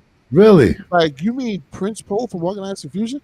I said, yeah, like I know him quite well. He was like, are you kidding me? I said, no, I'm not. He was like, yo, that's like one of my favorite rappers of all time. I'll never forget this dude. He was touched, bro. So, yeah. What's his name? Oh, man, his name is, he calls himself DJ Spigs. I forgot his real name, but he called himself DJ Spigs. And I was if Spigs, you know, he pull up and tune in. Yo, Spigs, I salute you, man. Thank you for being a part of a community called hip hop. And everybody is somebody in this community. Everybody's a piece to this puzzle. You know, not just listening, but spinning, living it, embracing the culture of your style and your finesse, how you wear your shoes, all that. Your style is hip hop. So Spigs, I salute you. Thank you, brother. That's what's up. Now, you've been in this game, like I said, since 89, 90, up until now. You're still in this game. You're still doing your thing. What was the best time of your musical career back then, and what do we have to look forward to? My best time of the career back then was probably around that time of Monch doing his solo stuff, me learning the new wave of how to do beats, like through computer and digital now. We're going in the digital age. But also what happened was I veered off and started doing, now I'm starting to get back in the studio to do me. Okay. I started developing a simpler style of Prince Paul because back in there I would take it time, take it for 10 hours. I was up. So I wanted to simplify it because I had to evolve into a new person. Okay. Shout out to my cousin. Like we haven't really did the homework, but he has the same last name as me. And his name is Charles Baskerville. And he was in the projects and 40 projects. He was an older cat. Cisco, he probably like about 5 years older than us. Okay. Full studio, but he was also a guitar player. And I was like, yo, I gotta make my new Prince Poe. That's how I went from Prince Poetry to Prince Poe. That's where Poe came from. That whole era. So now I'm starting to do emotions get involved when you're more loyal than most. Try to give it to you raw, but don't want to spoil your hopes. I'm trying to come up with that new simple shit. Mm-hmm. Cause the times have changed. And I'm like, I gotta come up with the new. So that's why I cut each poetry. I said Prince Poe. So cats was like, what Poe stand for? Poe is short for poetry, but Poe is not Poe. Poe is this. That's my Asian name. And I just started developing around that. So I did a song called what was the name of the song? Be Easy. Be Easy, okay. And somebody hit me up and told me that my man got killed. And it was like, and my whole attitude was like, damn, I need to make something that's just so soulful. So I came up with Be Easy. And that's where I started, crazy thoughts running through my mind, losing time. Don't let it, but I just got to sit back, relax, and be easy. Because it was like too much shit was happening. Yeah. So I went opposite. So now I'm developing my solo artistry. So I got off of the situation. Went out to Salt Lake City for like a month and a half. That was a great experience, but I'll never do that shit again. I'll never stay in Salt Lake for a month and a half ever again. Ever. Why? What was I like it, but Salt Lake is like a place where like motherfuckers looking for people in California, they fugitives in fucking Salt Lake. So you leaving the party. I'm leaving the party. They're like, yo, somebody just got shot in the head in the parking lot. I said, that fucking spot we just left? That corny shit we just left? They shoot over there? And I started doing my homework and realizing that the niggas that got kicked out and can't go back to LA because niggas want to take their head off, they in Salt Lake. People that's in Arizona, that they want to get their head taken off, they in Salt Lake. Like, I was just like, crazy. I gotta get out of here. And, the summer's coming. Oh, man, the sun's starting to warm up. The next day, it'll dump a foot of snow on you. Yo, it's a weird place, dude. Oh, man. You know my SLC people, but nah, man, you have to pay me to live there. I'm talking about some good-ass money. Wow. All right, so I developed and I got the deal, but this is what happened. I did a song with Gemini the Gifted One because I produced for Gemini the Gifted One when he was on Mercury Records. I produced a song called Funk Soul Sensation. Okay. I should have sent you that video too. I did that. I produced that, and he ended up hooking up with Danger Mouse. And Danger Mouse asked me to get on a song with them called Copycats. After we did that, Danger Mouse like, yo, I can get you a deal with this label overseas. So me and Danger Mouse did a record called The Slickness right before he even did Gnarls Barkley. Oh, okay. So me and him had a record called The Slickness. That was my first coming back out as Prince Poe solo. But it was one of the biggest experiences I had, even bigger than Organized Confusion. Because we was on tour. We did like 7 cities in France. I thought France was all Paris. France is France, period. You know what I'm saying? Nah, they had Nantes, Bourges, all these other cities we did. Damn. We did like bricks. We did King's Cross, and and I'm learning that there's a lot of places in the world that's really fucking with hip hop with Danger. Yes. Danger Mouse. So wow, that opened up a lot of more doors, and then now people are like, when is Organized going to come back and do tours overseas? So we still haven't did but 3 shows together overseas. Four. 2 2 in Japan and 2 everywhere. But we've never toured a lot together, like overseas. So, I did the slickness. I did a record with this dude named Tom C3 called Saga the Simian Samurai. So I started building my own catalogs. I got like 4 solo records out. Nice. And I still think that I'm way behind Monch and OC in product. Like I don't have as much as.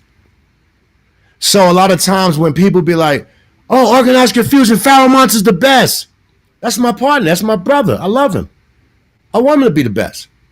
But I haven't made enough material for people to even nearly understand how I get down with lyrically. So I'm hoping in the next 3 years I can do that. Okay. You know? I was about to say, like, what are you waiting for? Yeah, no, I'm in the next 3 years, and what it is too, I can't listen to a lot of people's music when I work on records because I don't know overly influenced by them.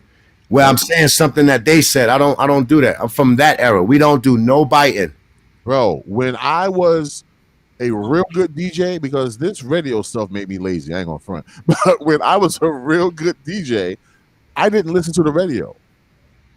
And that's understandable. It helped me just be my own creative. That's right. person. That's right. I did not listen to the radio. Yeah, I would go, remember some other shit. Exactly. I would go to the record shop and see like the new records, but I would not listen to the radio. Now, you sent me a clip of Pharoah Monch at the Kennedy Center or something? Yeah, it was Pharoah Monch and friends. I want you to check it out and I didn't expect this. I didn't expect it. Okay. All right. So let's get this on right now. This is Pharoah Monch at the Kennedy Center. And that's Fonte right there from Little Brother. Okay. Little Brother. Wow. All right. So this is what Prince Paul wants us to hear. Let's get this playing right now. And let me see. Okay, press play right here.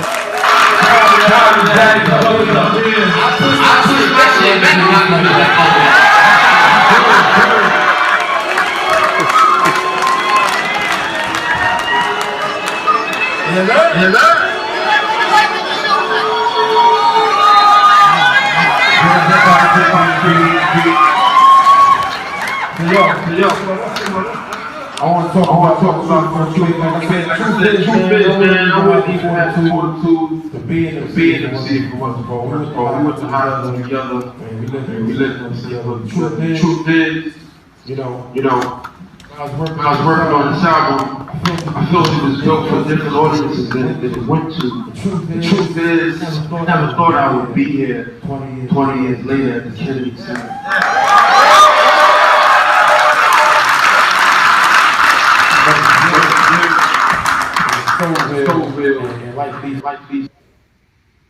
Oh wow! So he definitely gave you some props on that. Yeah, but it was so unexpected. I'm so happy he didn't ask me to come out because I was crying. Oh wow! You know what I'm saying? Because to see how far he came, like I'm not. See, we always got friendly competition. One thing that Monch did that he taught me was, there's nothing wrong with having friendly competition. Yeah. And because I was always on the phone with the label a lot, and the label was in Cali, that means that I gotta wait till 1 o'clock in the afternoon. So Monch is calling me at 7 o'clock in the morning. So I'm like, yo, check this shit I wrote, and I gotta wait to do business. I can't be creative, and I gotta talk to the label about stuff. So for me to see him evolve in the MC that he is, yeah. Yo, I'm just proud of him. Like, he's my brother. I'm so proud of him. So you were there at that show? Yeah, I was on the side where the camera person was standing at. I was like right next to him, but I wasn't trying to go in front of the camera. I was teary-eyed, man. Like, man, I hear you. I didn't expect that. I mean, and the Kennedy Center treated me. I don't know what Monch told them, but the Kennedy Center treated me like, when I say royalty, I had the first room. Prince Paul, I'm like, but it's organized. No, you got your own room. Oh, wow. And my room has shower. Dude, I'm talking about like outside, there's limos, there's people in tuxedo. Like it was crazy. That's beautiful. And it was beautiful. And for your brother, your friend, your childhood brother, and we wrote songs in Monch's house, and for me to see him evolve into such a great MC. Yeah. Wow. I had something to do with that? I know. Based on what he just said, if it wasn't for you, he wouldn't need to be a rapper. My mailbox, man. But the thing is that I'm not taking away nothing from him. He is one of the illest wordsmiths that I've came across. Illest.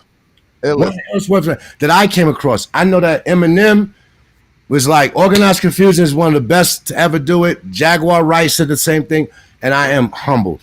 Yeah, definitely. I'm so honored because I am only a piece of a puzzle. This puzzle is 10,000 pieces strong, and we're just one piece.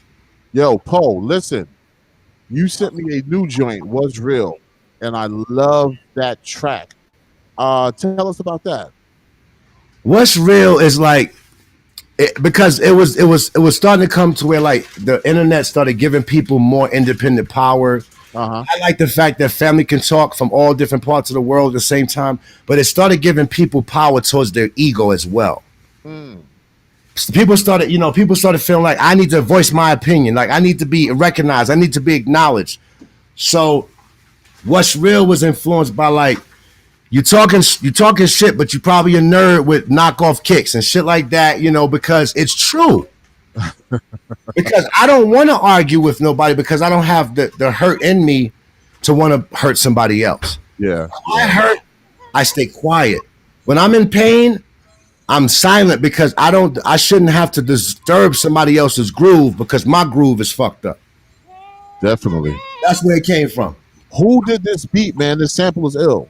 Oh man, this little young dude, man. I love this little young dude. Yeah. The young boy. I call him the young boy. Young boy. Yeah. And I guess you his old head. Yeah, I'm his old head. You know what I'm saying? But you know what though? I hope they make it to being an old head. Exactly. He's live and made. Exactly. All right, people, listen. This is DJC Radio Global, the #1 Hindi hip hop hub in the world. This is Prince Poe. This is his song Was Real right here on DJC Radio Global. This is an absolute treat, people. Keep it locked. There's a man who caused trouble. Cisco.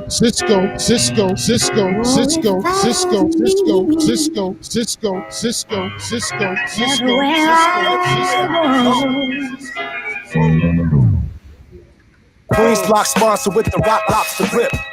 Chief rocker with hot rocks to clips. Hits this curb hugging to my monster, don't trip. Haters try to divide and conquer, but I'm a myth. Reprogramming their conscious with 17 on the hip. Not condone the violence, but these evil men won't quit. Seen enough to make the song pop a rim to tears. And what a bitch can make a dead dog stick.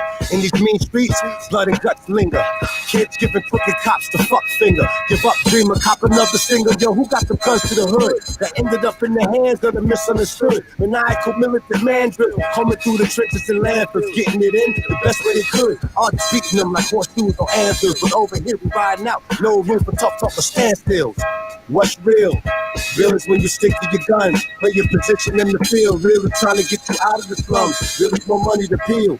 Real is that's real as it comes. Gotta ask, what's real?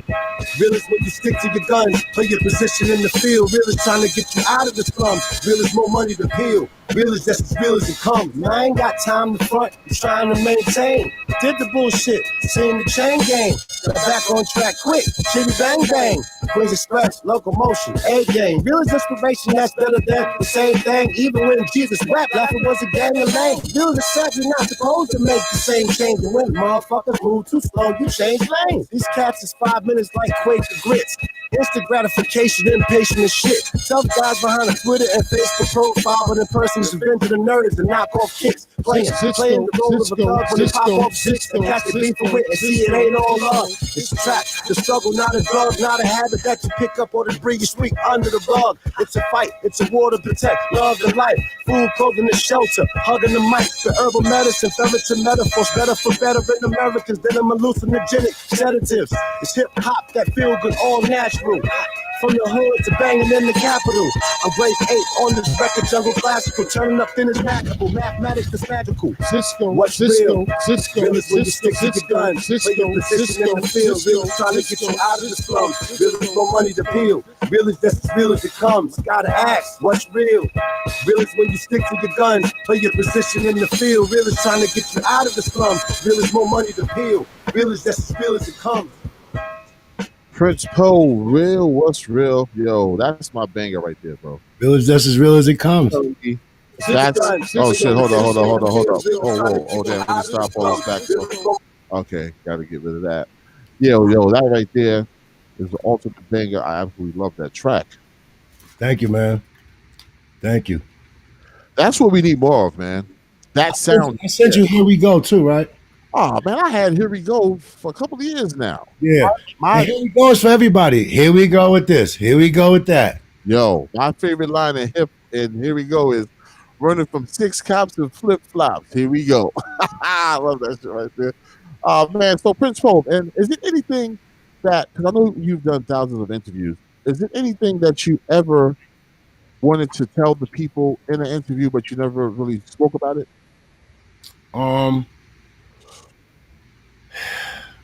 Yeah, just about life. Like, you know, and I always say this, like in my JB lives, you know, people always, I see somebody told me to talk about the new, you know, about just always having the gray area space to say, you know what, I need a new reset. I need a new start. Yeah. You know, it's always have to happen, right? But before I get into that, I wanted to show you something real quick. Okay.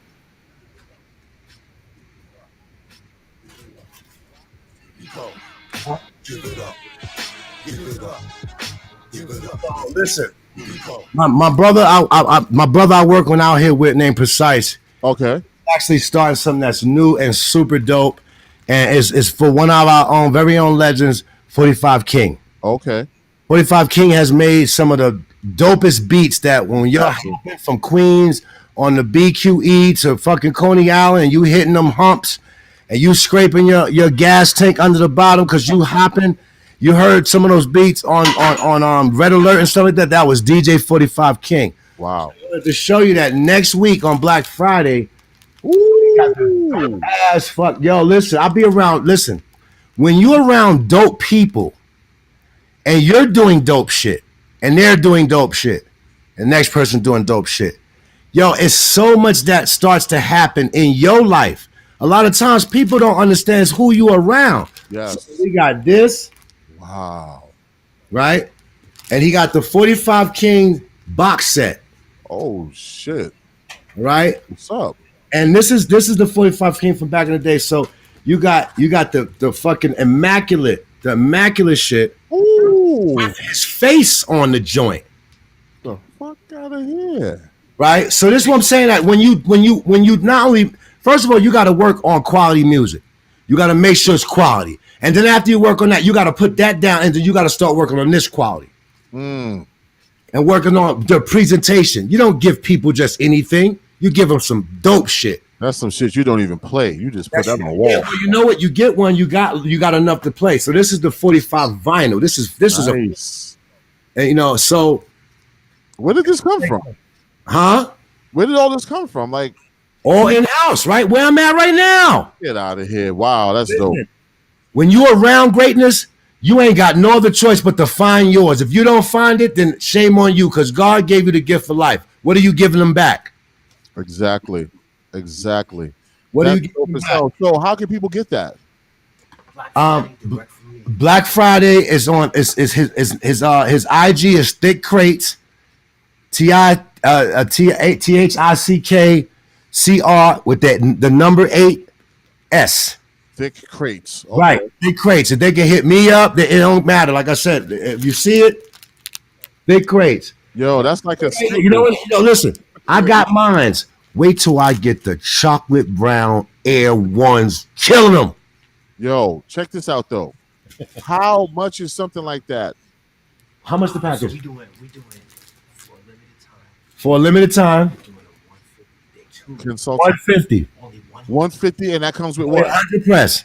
You get what comes with it? All signed by him, and what comes with it? 4-picture disc, 7-inch, Are you serious? 17 joints. 17 joints. Yo, that's crazy. 17 joints, a ton of unreleased 45 joints ain't nobody got. Now, this is what's going to happen. What? If somebody was to buy 2 for $300, right? Yeah. I promise you in 2 years, they could sell one of them shits for about $500. I got you. Now listen to me right now, brother. I'm starting a new show and I'm waiting on the trademarks to come through. And I want this dude to be the first guy on the show.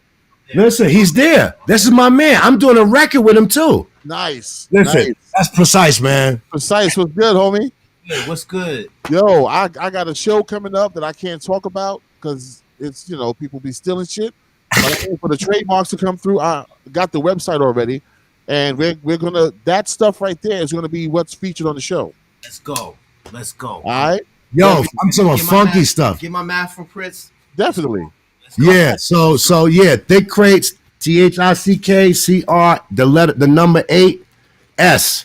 And I'm gonna have it up on my page too on IG. And I'm Prince Post 69. That's the year I was born in. It ain't about the nasty. I know people's like, same here, brother. 6/9 February. Yo. Oh wow! See? Yeah. What you Aquarius? Pisces. I just made the Pisces. Oh wow, the balance. We old heads, but listen, Prince Poe. No, we better heads. I ain't old, man. I ain't old. Yeah, you right. Fuck that. I can still touch my toes. 50 is the new 30. I can never touch my toes. So, well, you know what? We don't have a winky do. Listen, I know that you sent me another video. But we're not going to get to that video. We're going to get to your song. Here we go. Mm-hmm. Chop it up a bit more because I want to go grab something that you gave me and I want to show the world. Wow. All right. So this right here is Prince Poe. This is Here We Go right here on DJC Radio Global. People, enjoy this song. Check out the lyrics closely. One of my favorite joints. And Indie Lives Matter. Give it up. Give it up. Give it up. Rock, here we go. Give it up. Give it up. Give it up. Rock, here we go. Give it up. Give it up. Give it up. Rock, Cisco. Give it up.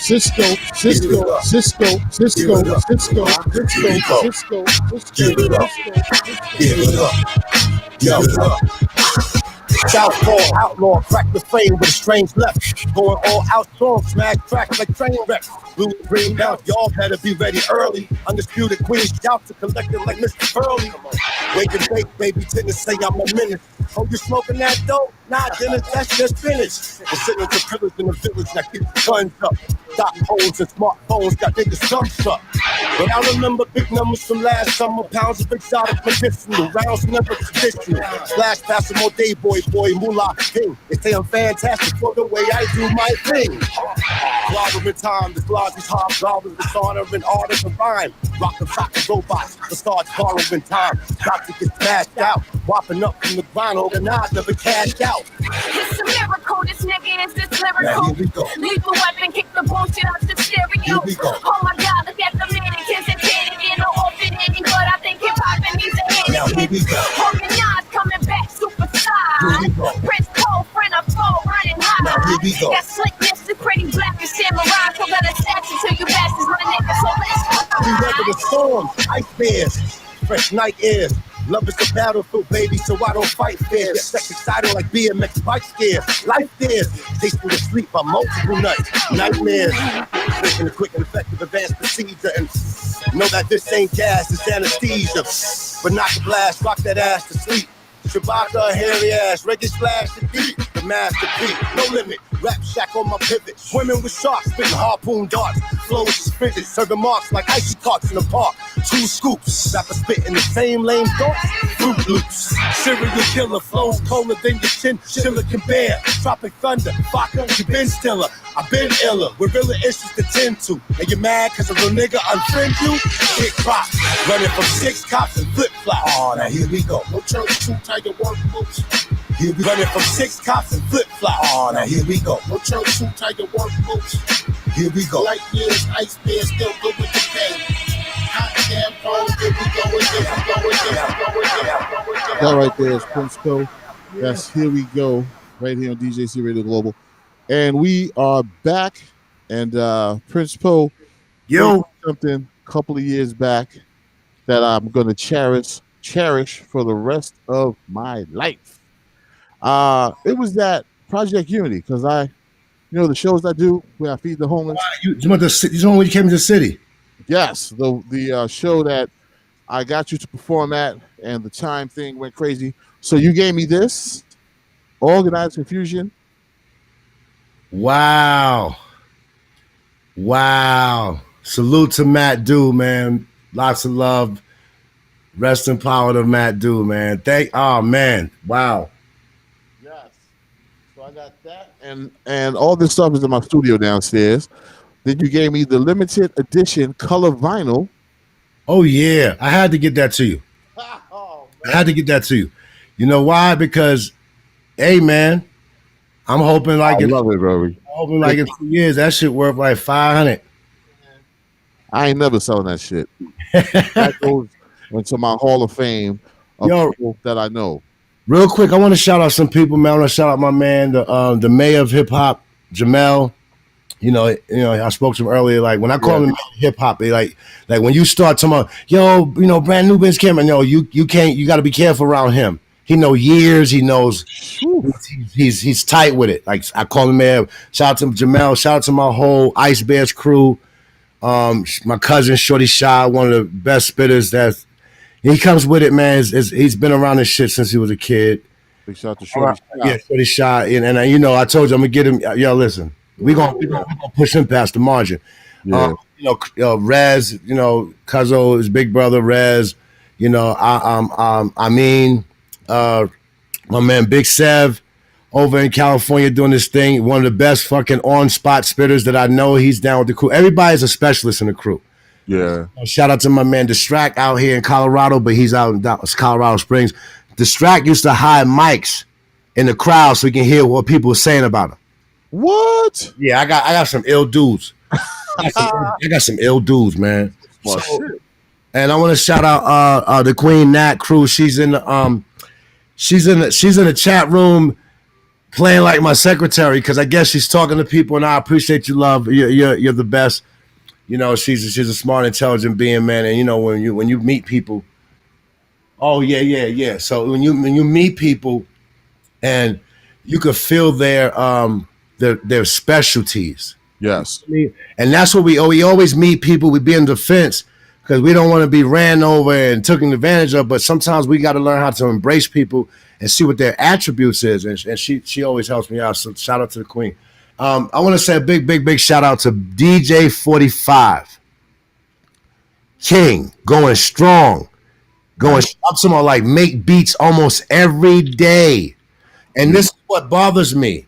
How is somebody who's a legend supposed to be like, as supposedly as America do, slow down and, be in their heyday? I'm kind of like what they say, sowing the fruits of their labor, right? No, he's still thirsty, thirsty, like making dope shit. And then dudes like, yo, let me send you some beats. And they send me a folder, some lazy shit. Whew.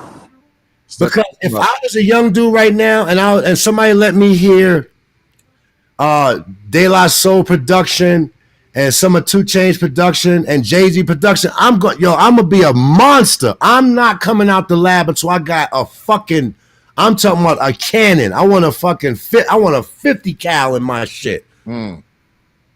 Because of the peers that I've been around. The Kumo D's, the Big Daddy Kanes, the Coogee Raps. How can you not know how hard to come when you got those as references? Damn, man, you're fucking giving me a kick and a boost right now because you're absolutely right.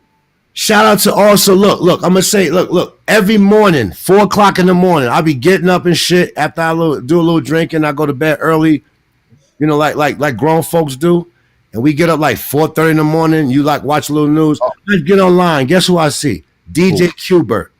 Oh, Qbert. Practicing at 4:30 in the morning. Shout out to DJ Qbert, DJ Kendu. I love them brothers. Listen, that's what you call devotion. Oh, man. Oh, you know, yo, Cisco, you know what I'm making too? What? A sound effects break record of my voice. Right. Explain. Yo, I'm talking like what DJs can cut my voice. Really? Yeah. Okay. I got a file. You can get the file from Precise running DJ 45 King too. He'll have the file. Nice. So when DJs go to do stuff, they scratch, and I'm like, yeah, whatever. You know what I'm saying? Like, and you got that. So we got that file too. That's dope. Yo, what is 45 King's most coming on vinyl? What's 45 King's most what's what I'm looking for? Most famous beat. I like that 45. We said win. That's one. It's called the 900 number, 800 number, or some shit. He's talking about 900. Yeah, he's talking about 900. You talking about 900? Yo, Yeah. I'll step in on this one, yo. So probably the most famous joint gonna be Hard Knock Life, Jay-Z, right? 45 King did that? Yes. So that's Yes. Yo, and the story of that joint is crazy too because I did not know that. that joint was yo. So 45 pressed up one acetate copy of that joint, right? Okay. And Kid Capri wanted it. Kid Capri said, yo, 45 was playing on the beat. He said, yo, I want to play this. 45 pressed one acetate copy of that shit up for Kid Capri. Kid Capri was playing it. Jay-Z was in the party, heard that shit, said, yo, what Are the you kidding fuck me? is that? What the fuck is that? That's how that happened? That's how that shit happened. Another real famous joint that 45 did, Stand for Eminem. You know what I'm saying? What? Yeah, that's 45 fucks with Eminem. You see? I'm so sorry. Be around greatness, you do great things. But yo, if we could go back, I mean, we want to talk about famous beats, the 900 number, but another joint that me and Prince go crazy for is the the Latte joint. This cut's got flavor. You know what I'm saying? You go listen to that beat. Well. You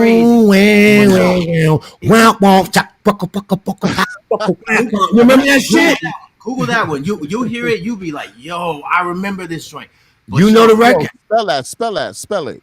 Latee. That's the artist. Latte. The song is called This Cut's Got Flavor. This cut or this? This. THIS. Okay.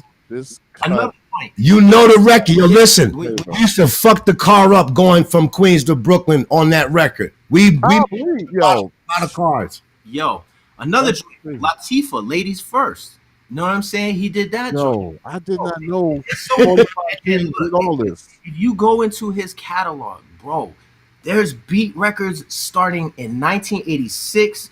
There's a beat record from 1988 that the S1Ws used to have a routine on. You know what I'm saying? S1Ws. S1Ws is Public Enemy. You know? I know. There was a formation. And then right. So then you go, and then you go into the 90s, and then you see he got more beat records, the Lost Break Beats. Go look them joints up. There's like 11 of them joints, different colors. He didn't even do volumes. He just did colors.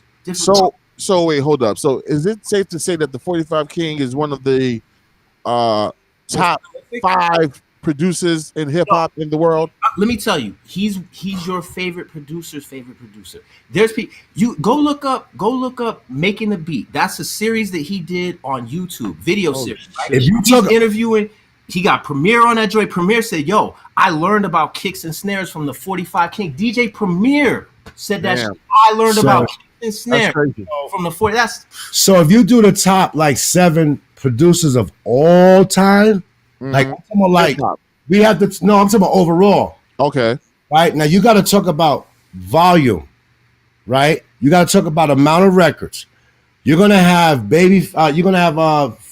Babyface and oh boy, you're gonna have Quincy Jones. Okay, Quincy Jones facing them. But when you get down to like number 4, you gotta start looking at 45 King. He has so many records to not count him. That's crazy. You know what I'm saying to you. If you want to get even deeper, Pro is on that Making the Beat series, man. He did an interview on that joint too. Nice. He'll tell you about how dope 45 King is. But that's also, what's up. The craziest thing, 45 did records for Madonna. I didn't know all this. I've been around the world and I can't find my baby. He did the 45 King. That's the remix. You remember the remix? He did a remix of that joint. I know that. He did for Keith Sweat. He did a beat for New Kids on the Block. So he's versatile.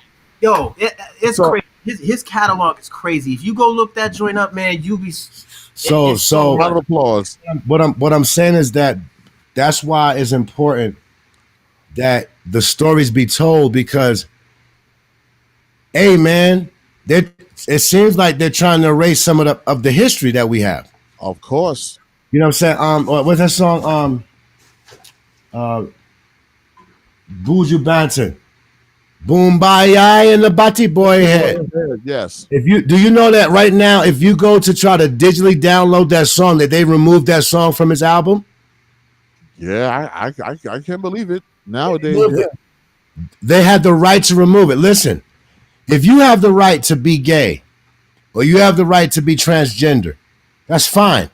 But you also have the right to deny it. See, you can't be one-sided with things.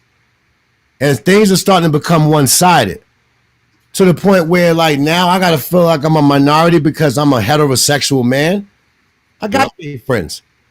I can call them friends because we've done business and they kept up their end.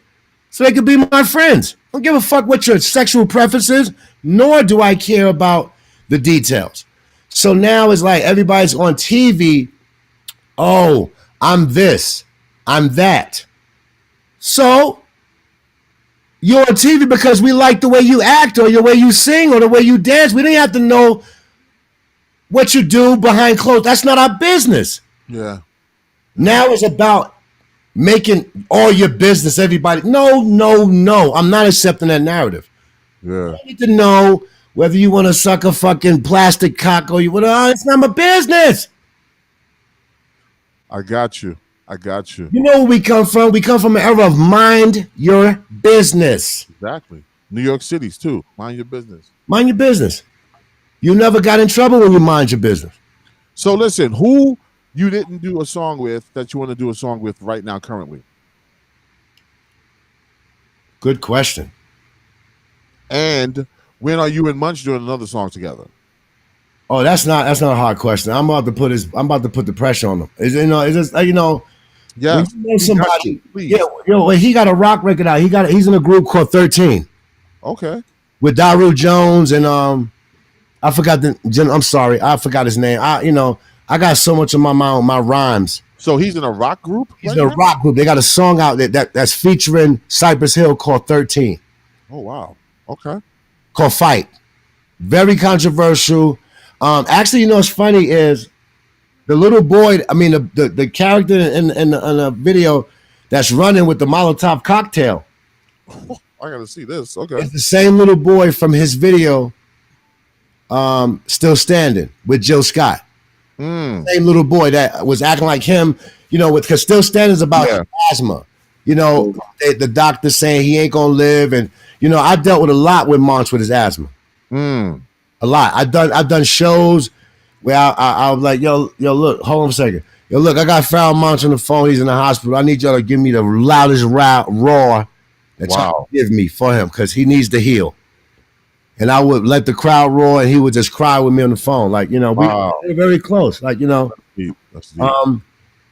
But who I would do a song with right now, that's very interesting. Like, yeah. As far as to reach the new wave, let's give the young people their credit because we're supposed to hug them and embrace them, especially when they're doing the right thing and they got some substance in what they're saying. You could talk about the trap, and you could talk about getting money, and you could talk about drinking lean, but I need you to talk about your progression and your production and your greatness and your goals. I need you to give me something else too. Yes. I'm not turning you away. I'm just saying, give me something that's going to let me know that you're going to be greater than me when you get my age. Great point. See what I'm saying? Just like with the whole King Von thing.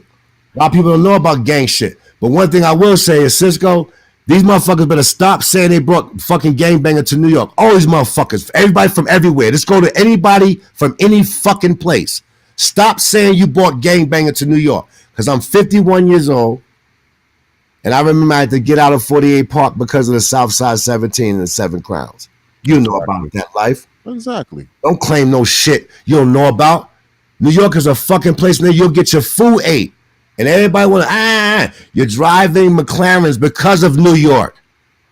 We didn't make hip hop. Your ass wouldn't be rich off of hip hop. Give us our love, man. Give us our love. We made a music for everybody's shit. It's the music of the voices of the unheard. So if you're somewhere in California, you're somewhere in Kansas, if you're unheard, this is your music. This belongs to you.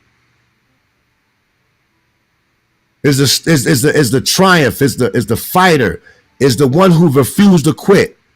Don't fucking disrespect our shit. I'm telling you, all that shit I be hearing, that's why God don't put me around these new niggas that do all this little funny shit. Because I'm gonna slap you in your throat. I'm trying to get you to swallow a couple of bones in your throat. I come from a different era. I'm not fucking with y'all like that. These kids are disrespectful. And it's crazy how they don't have none of the pioneers in their videos, or they even talk about them. But a lot of these young dudes who's rich, on the low, they got an OG in their corner. And they all should have one. Because certain beefs you should walk away from. Certain beefs ain't worth your bullets, stupid. You can't kill everybody. And you got to live for something.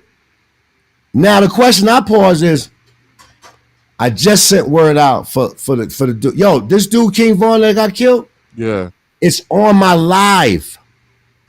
I sent it on my live. I was like, yo, Kaz G, you out in Chicago. If you can get word to him, tell him I said I love him. Little brother, I love you. Because he seemed like he said something about trying to bring a truce. If y'all got the money, how can we get to a solution? Because economic disadvantages is our problem. So if y'all got a stack of money on your shoulder in every fucking picture, how can we make? I'm not dissing no crew. I'm not saying nothing about no side. Yeah. I'm saying the question is, how can I see you as a 20-year-old rapper looking at your son as a 20-year-old son and you being 40? How can I get a chance to see that when I'm 69? How can we get to that point? Now I'm not dissing no side. I'm asking you, how can we get my little black brothers to see your babies when they're 20 and rhyming? Yeah. I'm tired of y'all motherfuckers dying. I know. This shit is senseless and just dumb, man. I didn't say it's crazy. I'm not mad at nobody. I'm mad because I'm tired of y'all dying. I want to see y'all live. Fuck that. That's just not cool. You're 20. You just barely got your feet wet. Penguin. I seen Japan at 21 and a half. Y'all supposed to see the world at 21 and a half, not just Japan. How can we get there?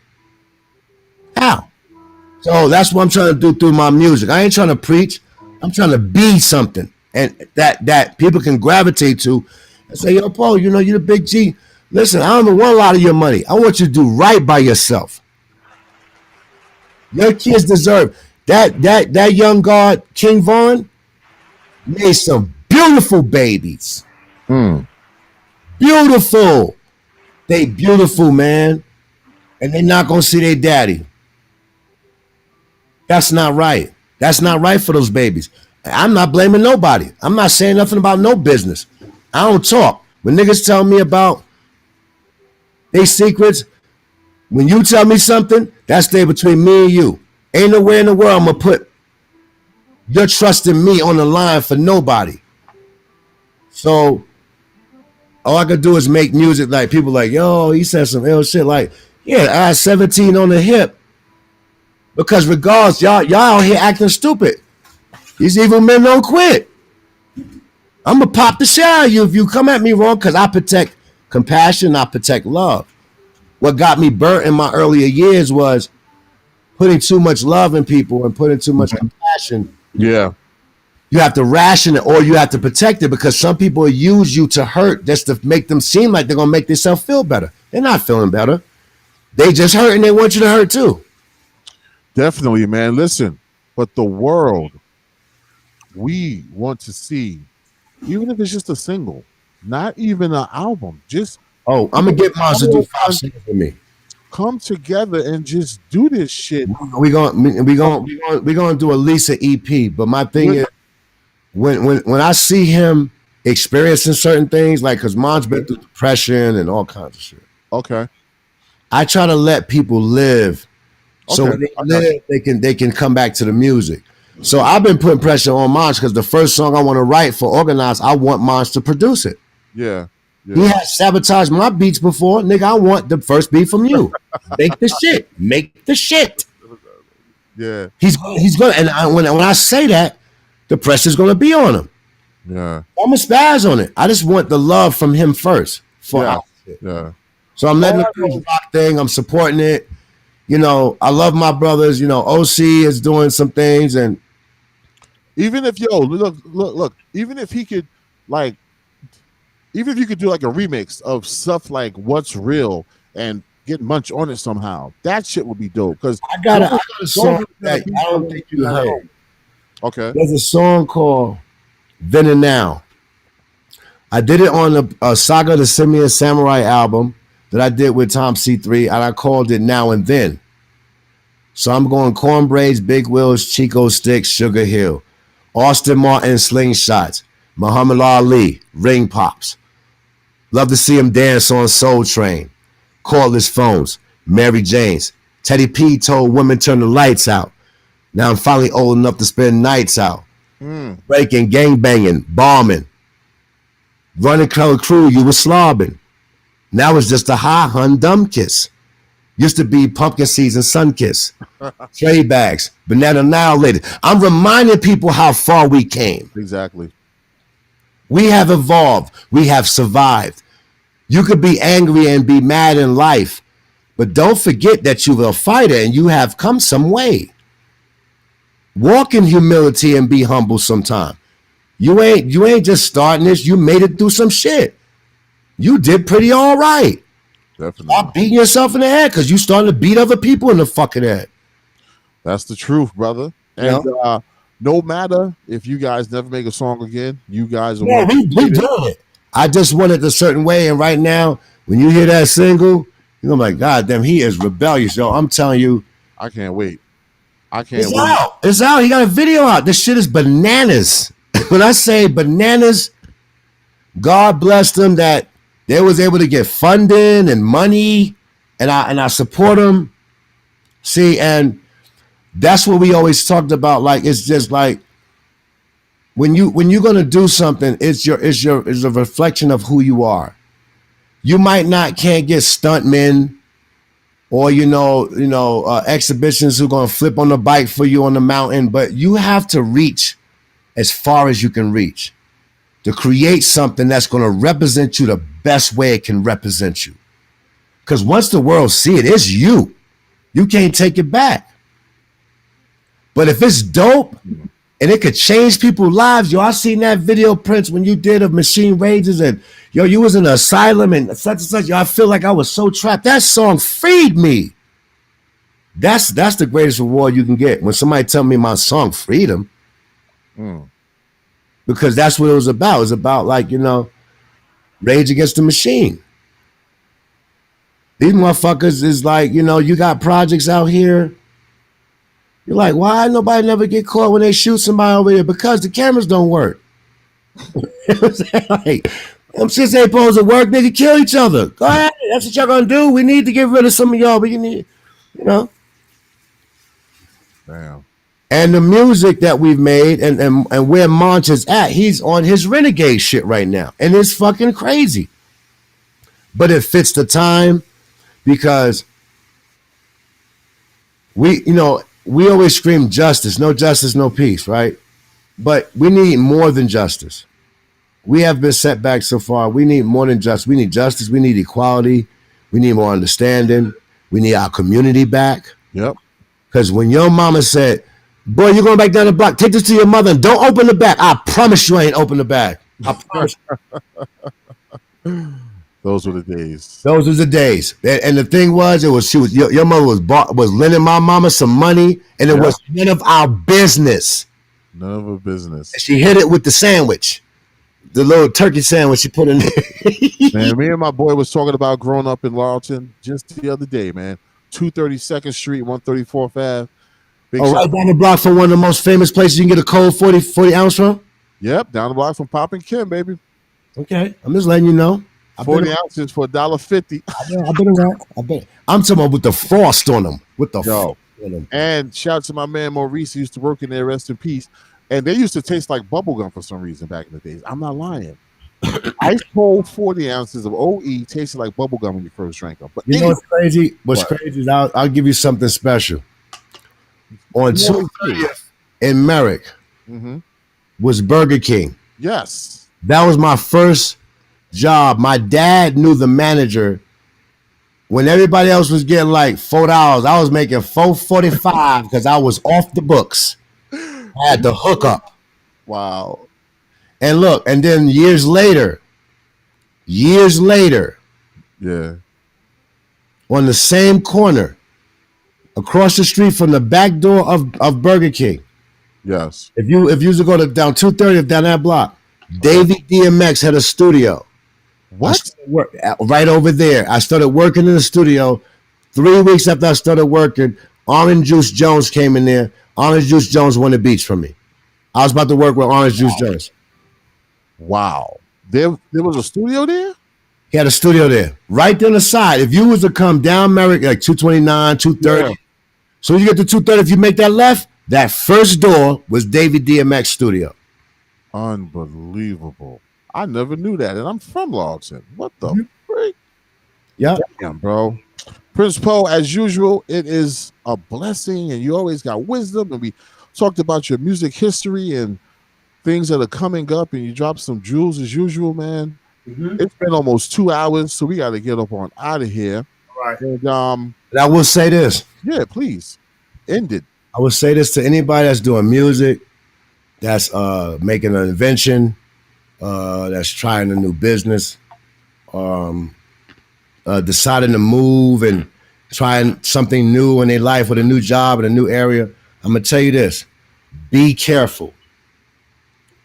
And what I mean by be careful is when you doubt yourself and you listen to others, be careful, because you might be missing the biggest blessing of your life because you did not listen to yourself. Exactly. More than you listen to people who already become quitters. They already gave up. You should be the middle block. And you're supposed to have people around you to pick you up and say, no, Cisco, don't sit down. You tired, but I got you. Because you get right around that corner and your blessing to be sitting right there like a fucking, like a stack of gold. And then now that you have listened and went the rest of the way, you still got to deal with the fact that you got one spirit on one side of you saying, yo, you did all right. You got the other spirit on the side of you saying, what fucking took you so long, you stupid motherfucker, because you shouldn't have been listening to nobody but yourself. You are 3 years and $1 short. You should have been here with this greatness that you got. Are you stupid? You been had this. Being rich is easy. Understanding your talents and understanding who you truly are and find out who you are, that's another thing. Because the two most important moments is when you're born and when you find out why you're stupid. That motherfucker on that shoulder might can fuck you up because you're going to beat you in the head because you should have been there. You should have been listening to yourself. Yes. So that's what I'm saying. And that's the truth. Every platform, you know, Prince Poe 69, IG, Facebook, I'm just Prince Poe. Check out my JB Lives, new music coming next year. YouTube, Prince Poe. It's not hard to find me. I should do consultation, you know, but people pay me. And motivational speaking. That's what you should do also. I want to do an event for you out there in PA. And I think I want to get like the youth and their parents involved. Got you. Kids who want to make hip hop and the parents are like, I'm about to buy $5,000 worth of equipment. Well, it's a couple of pointers you need to know and a couple of things you need to see in them, because it's not about just making the music. It's about becoming a person with etiquette and being able to present and sell your music. Hi, good afternoon. Not no, yo, this the new smash hit. Who the fuck said? Greetings. Peace, DJ Cisco. Hope everything is all well. Yo, I see you got the radio station. Yo, when time permits, please, man, when you just get a minute, just check out my music. Thank you, man. I appreciate you. Plenty thanks. You're going to listen to it. Exactly. Not no, yo, check out this new hit. You better be up on it. You're going to be like, no, I got 1,000 more songs. And then I get the people that say, yo, take a video of you playing my shit on your radio. I'm like, who's you? What you mean take a video? No, you're giving me instructions. I know, like you give me instructions on. It's crazy. I'm doing you a favor, but man, listen, Prince. Like, there's nothing I can say, man. But you are just a great person. You know, you're an icon, and I'm just happy to actually know you because you're a great dude, man. I just want nothing but greatness for you. I was told that I'm only a reflection of those all around me. And I was like, and it was an elder. This dude was like, you know, honestly, he had weed around his door. Like every doorway in his house had like buds of weed around it. Really? Yeah, he was a powerful dude. And he was like, everybody around you is a reflection of you. So if somebody's drunk and belligerent around me, he was that drunk and belligerent around me when I had that bad night on something Boulevard after our spot or whatever. And I would know how to adjust to be like, yo, you're going to be all right, but you got to go home. You got to get some sleep, you know, get you some tea and you'll be all right. And I learned how to be that way because he said that. You are a reflection of everything around you. So it's like almost like everything around you almost is what you can be or you have been. Yes. So just, you know, just maintain like that. Like just always maintain that strength. Don't let somebody's ego or somebody's pain oversee your joy and your stability. You dogs, I used to want to get in the club to see you spin. That was like everything to me when I was younger. I'm not that much. We in the same pack, but you was in the mix. I wasn't in the mix. I wanted to be down with y'all. I see. And I worked my way up in that bitch because it felt good. It felt like, you know, when y'all did part, people was dancing and we had a ball. We used to, and then we had the regular crew, and then we would close the club at 2, and then we would stay there till like 12 the next afternoon. That's right. And then it would continue at Blawnies. Word up, man. I was trying my best to just be a part of that because it felt like it was so much love. It was. Right. So my thing is that everybody got to find their sense of love and happiness, whether it's a little party or a little get together. Fuck all that, man. You only got one life to live. That's the truth, brother. Thank you for having me, man. No problem, man. This was long overdue, and I'm so happy that you were on it. Happy holidays, and man, family day. Happy family day to you, man. And like I said, sis, I just be eating in spurts.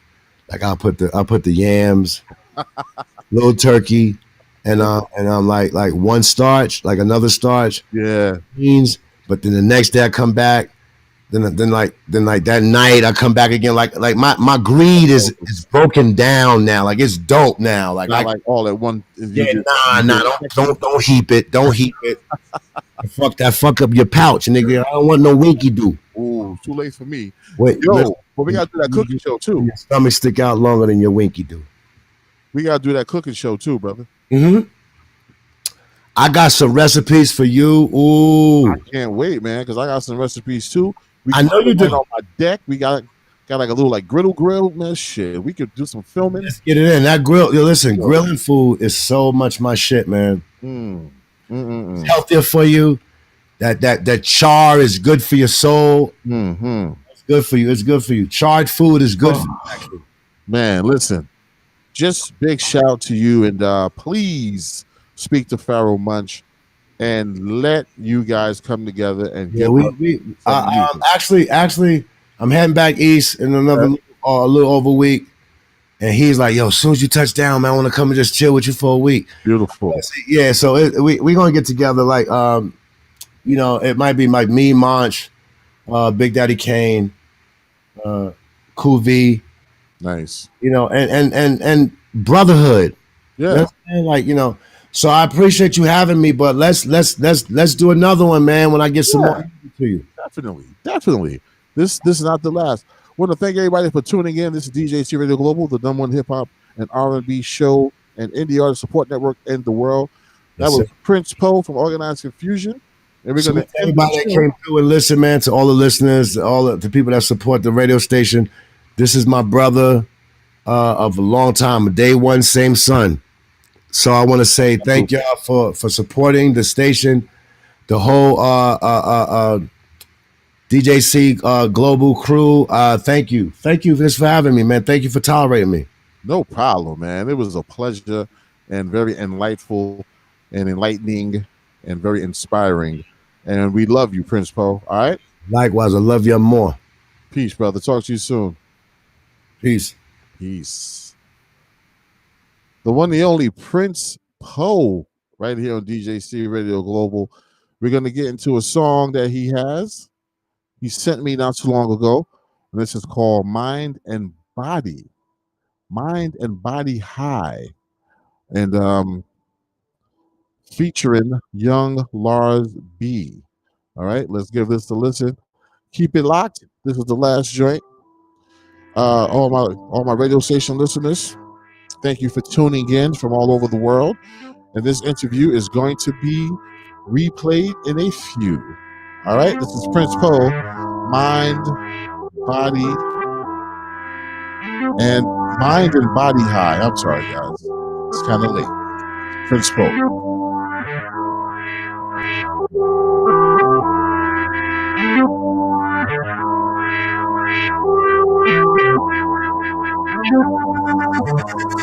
Indeed, in my dreams, in the zone, I'm just vibing.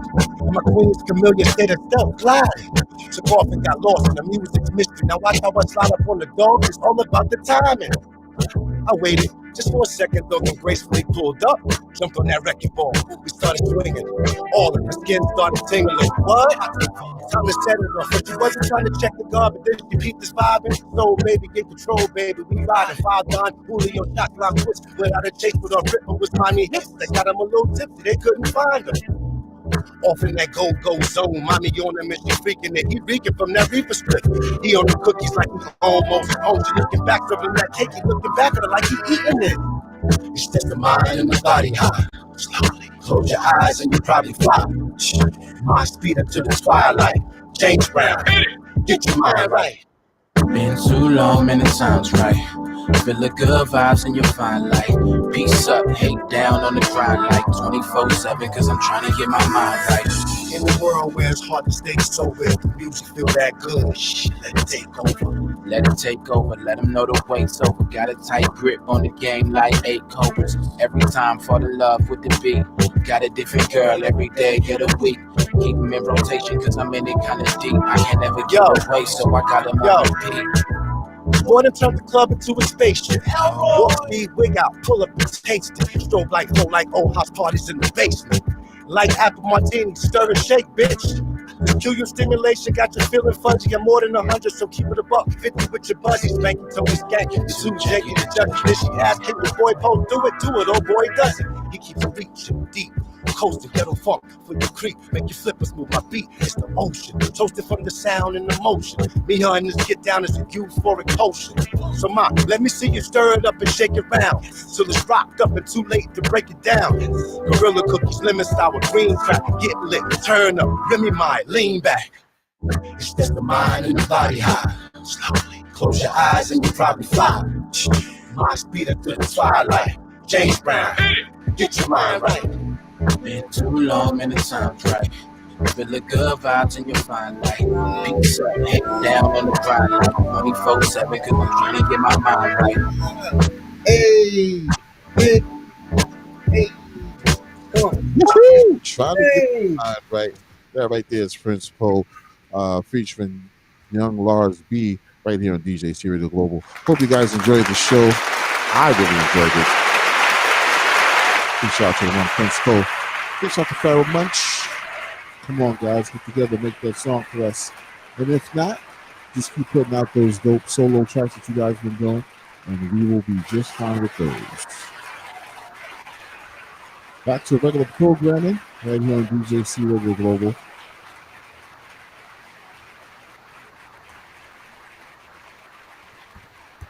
Let's pay some bills. Talk to you soon, people.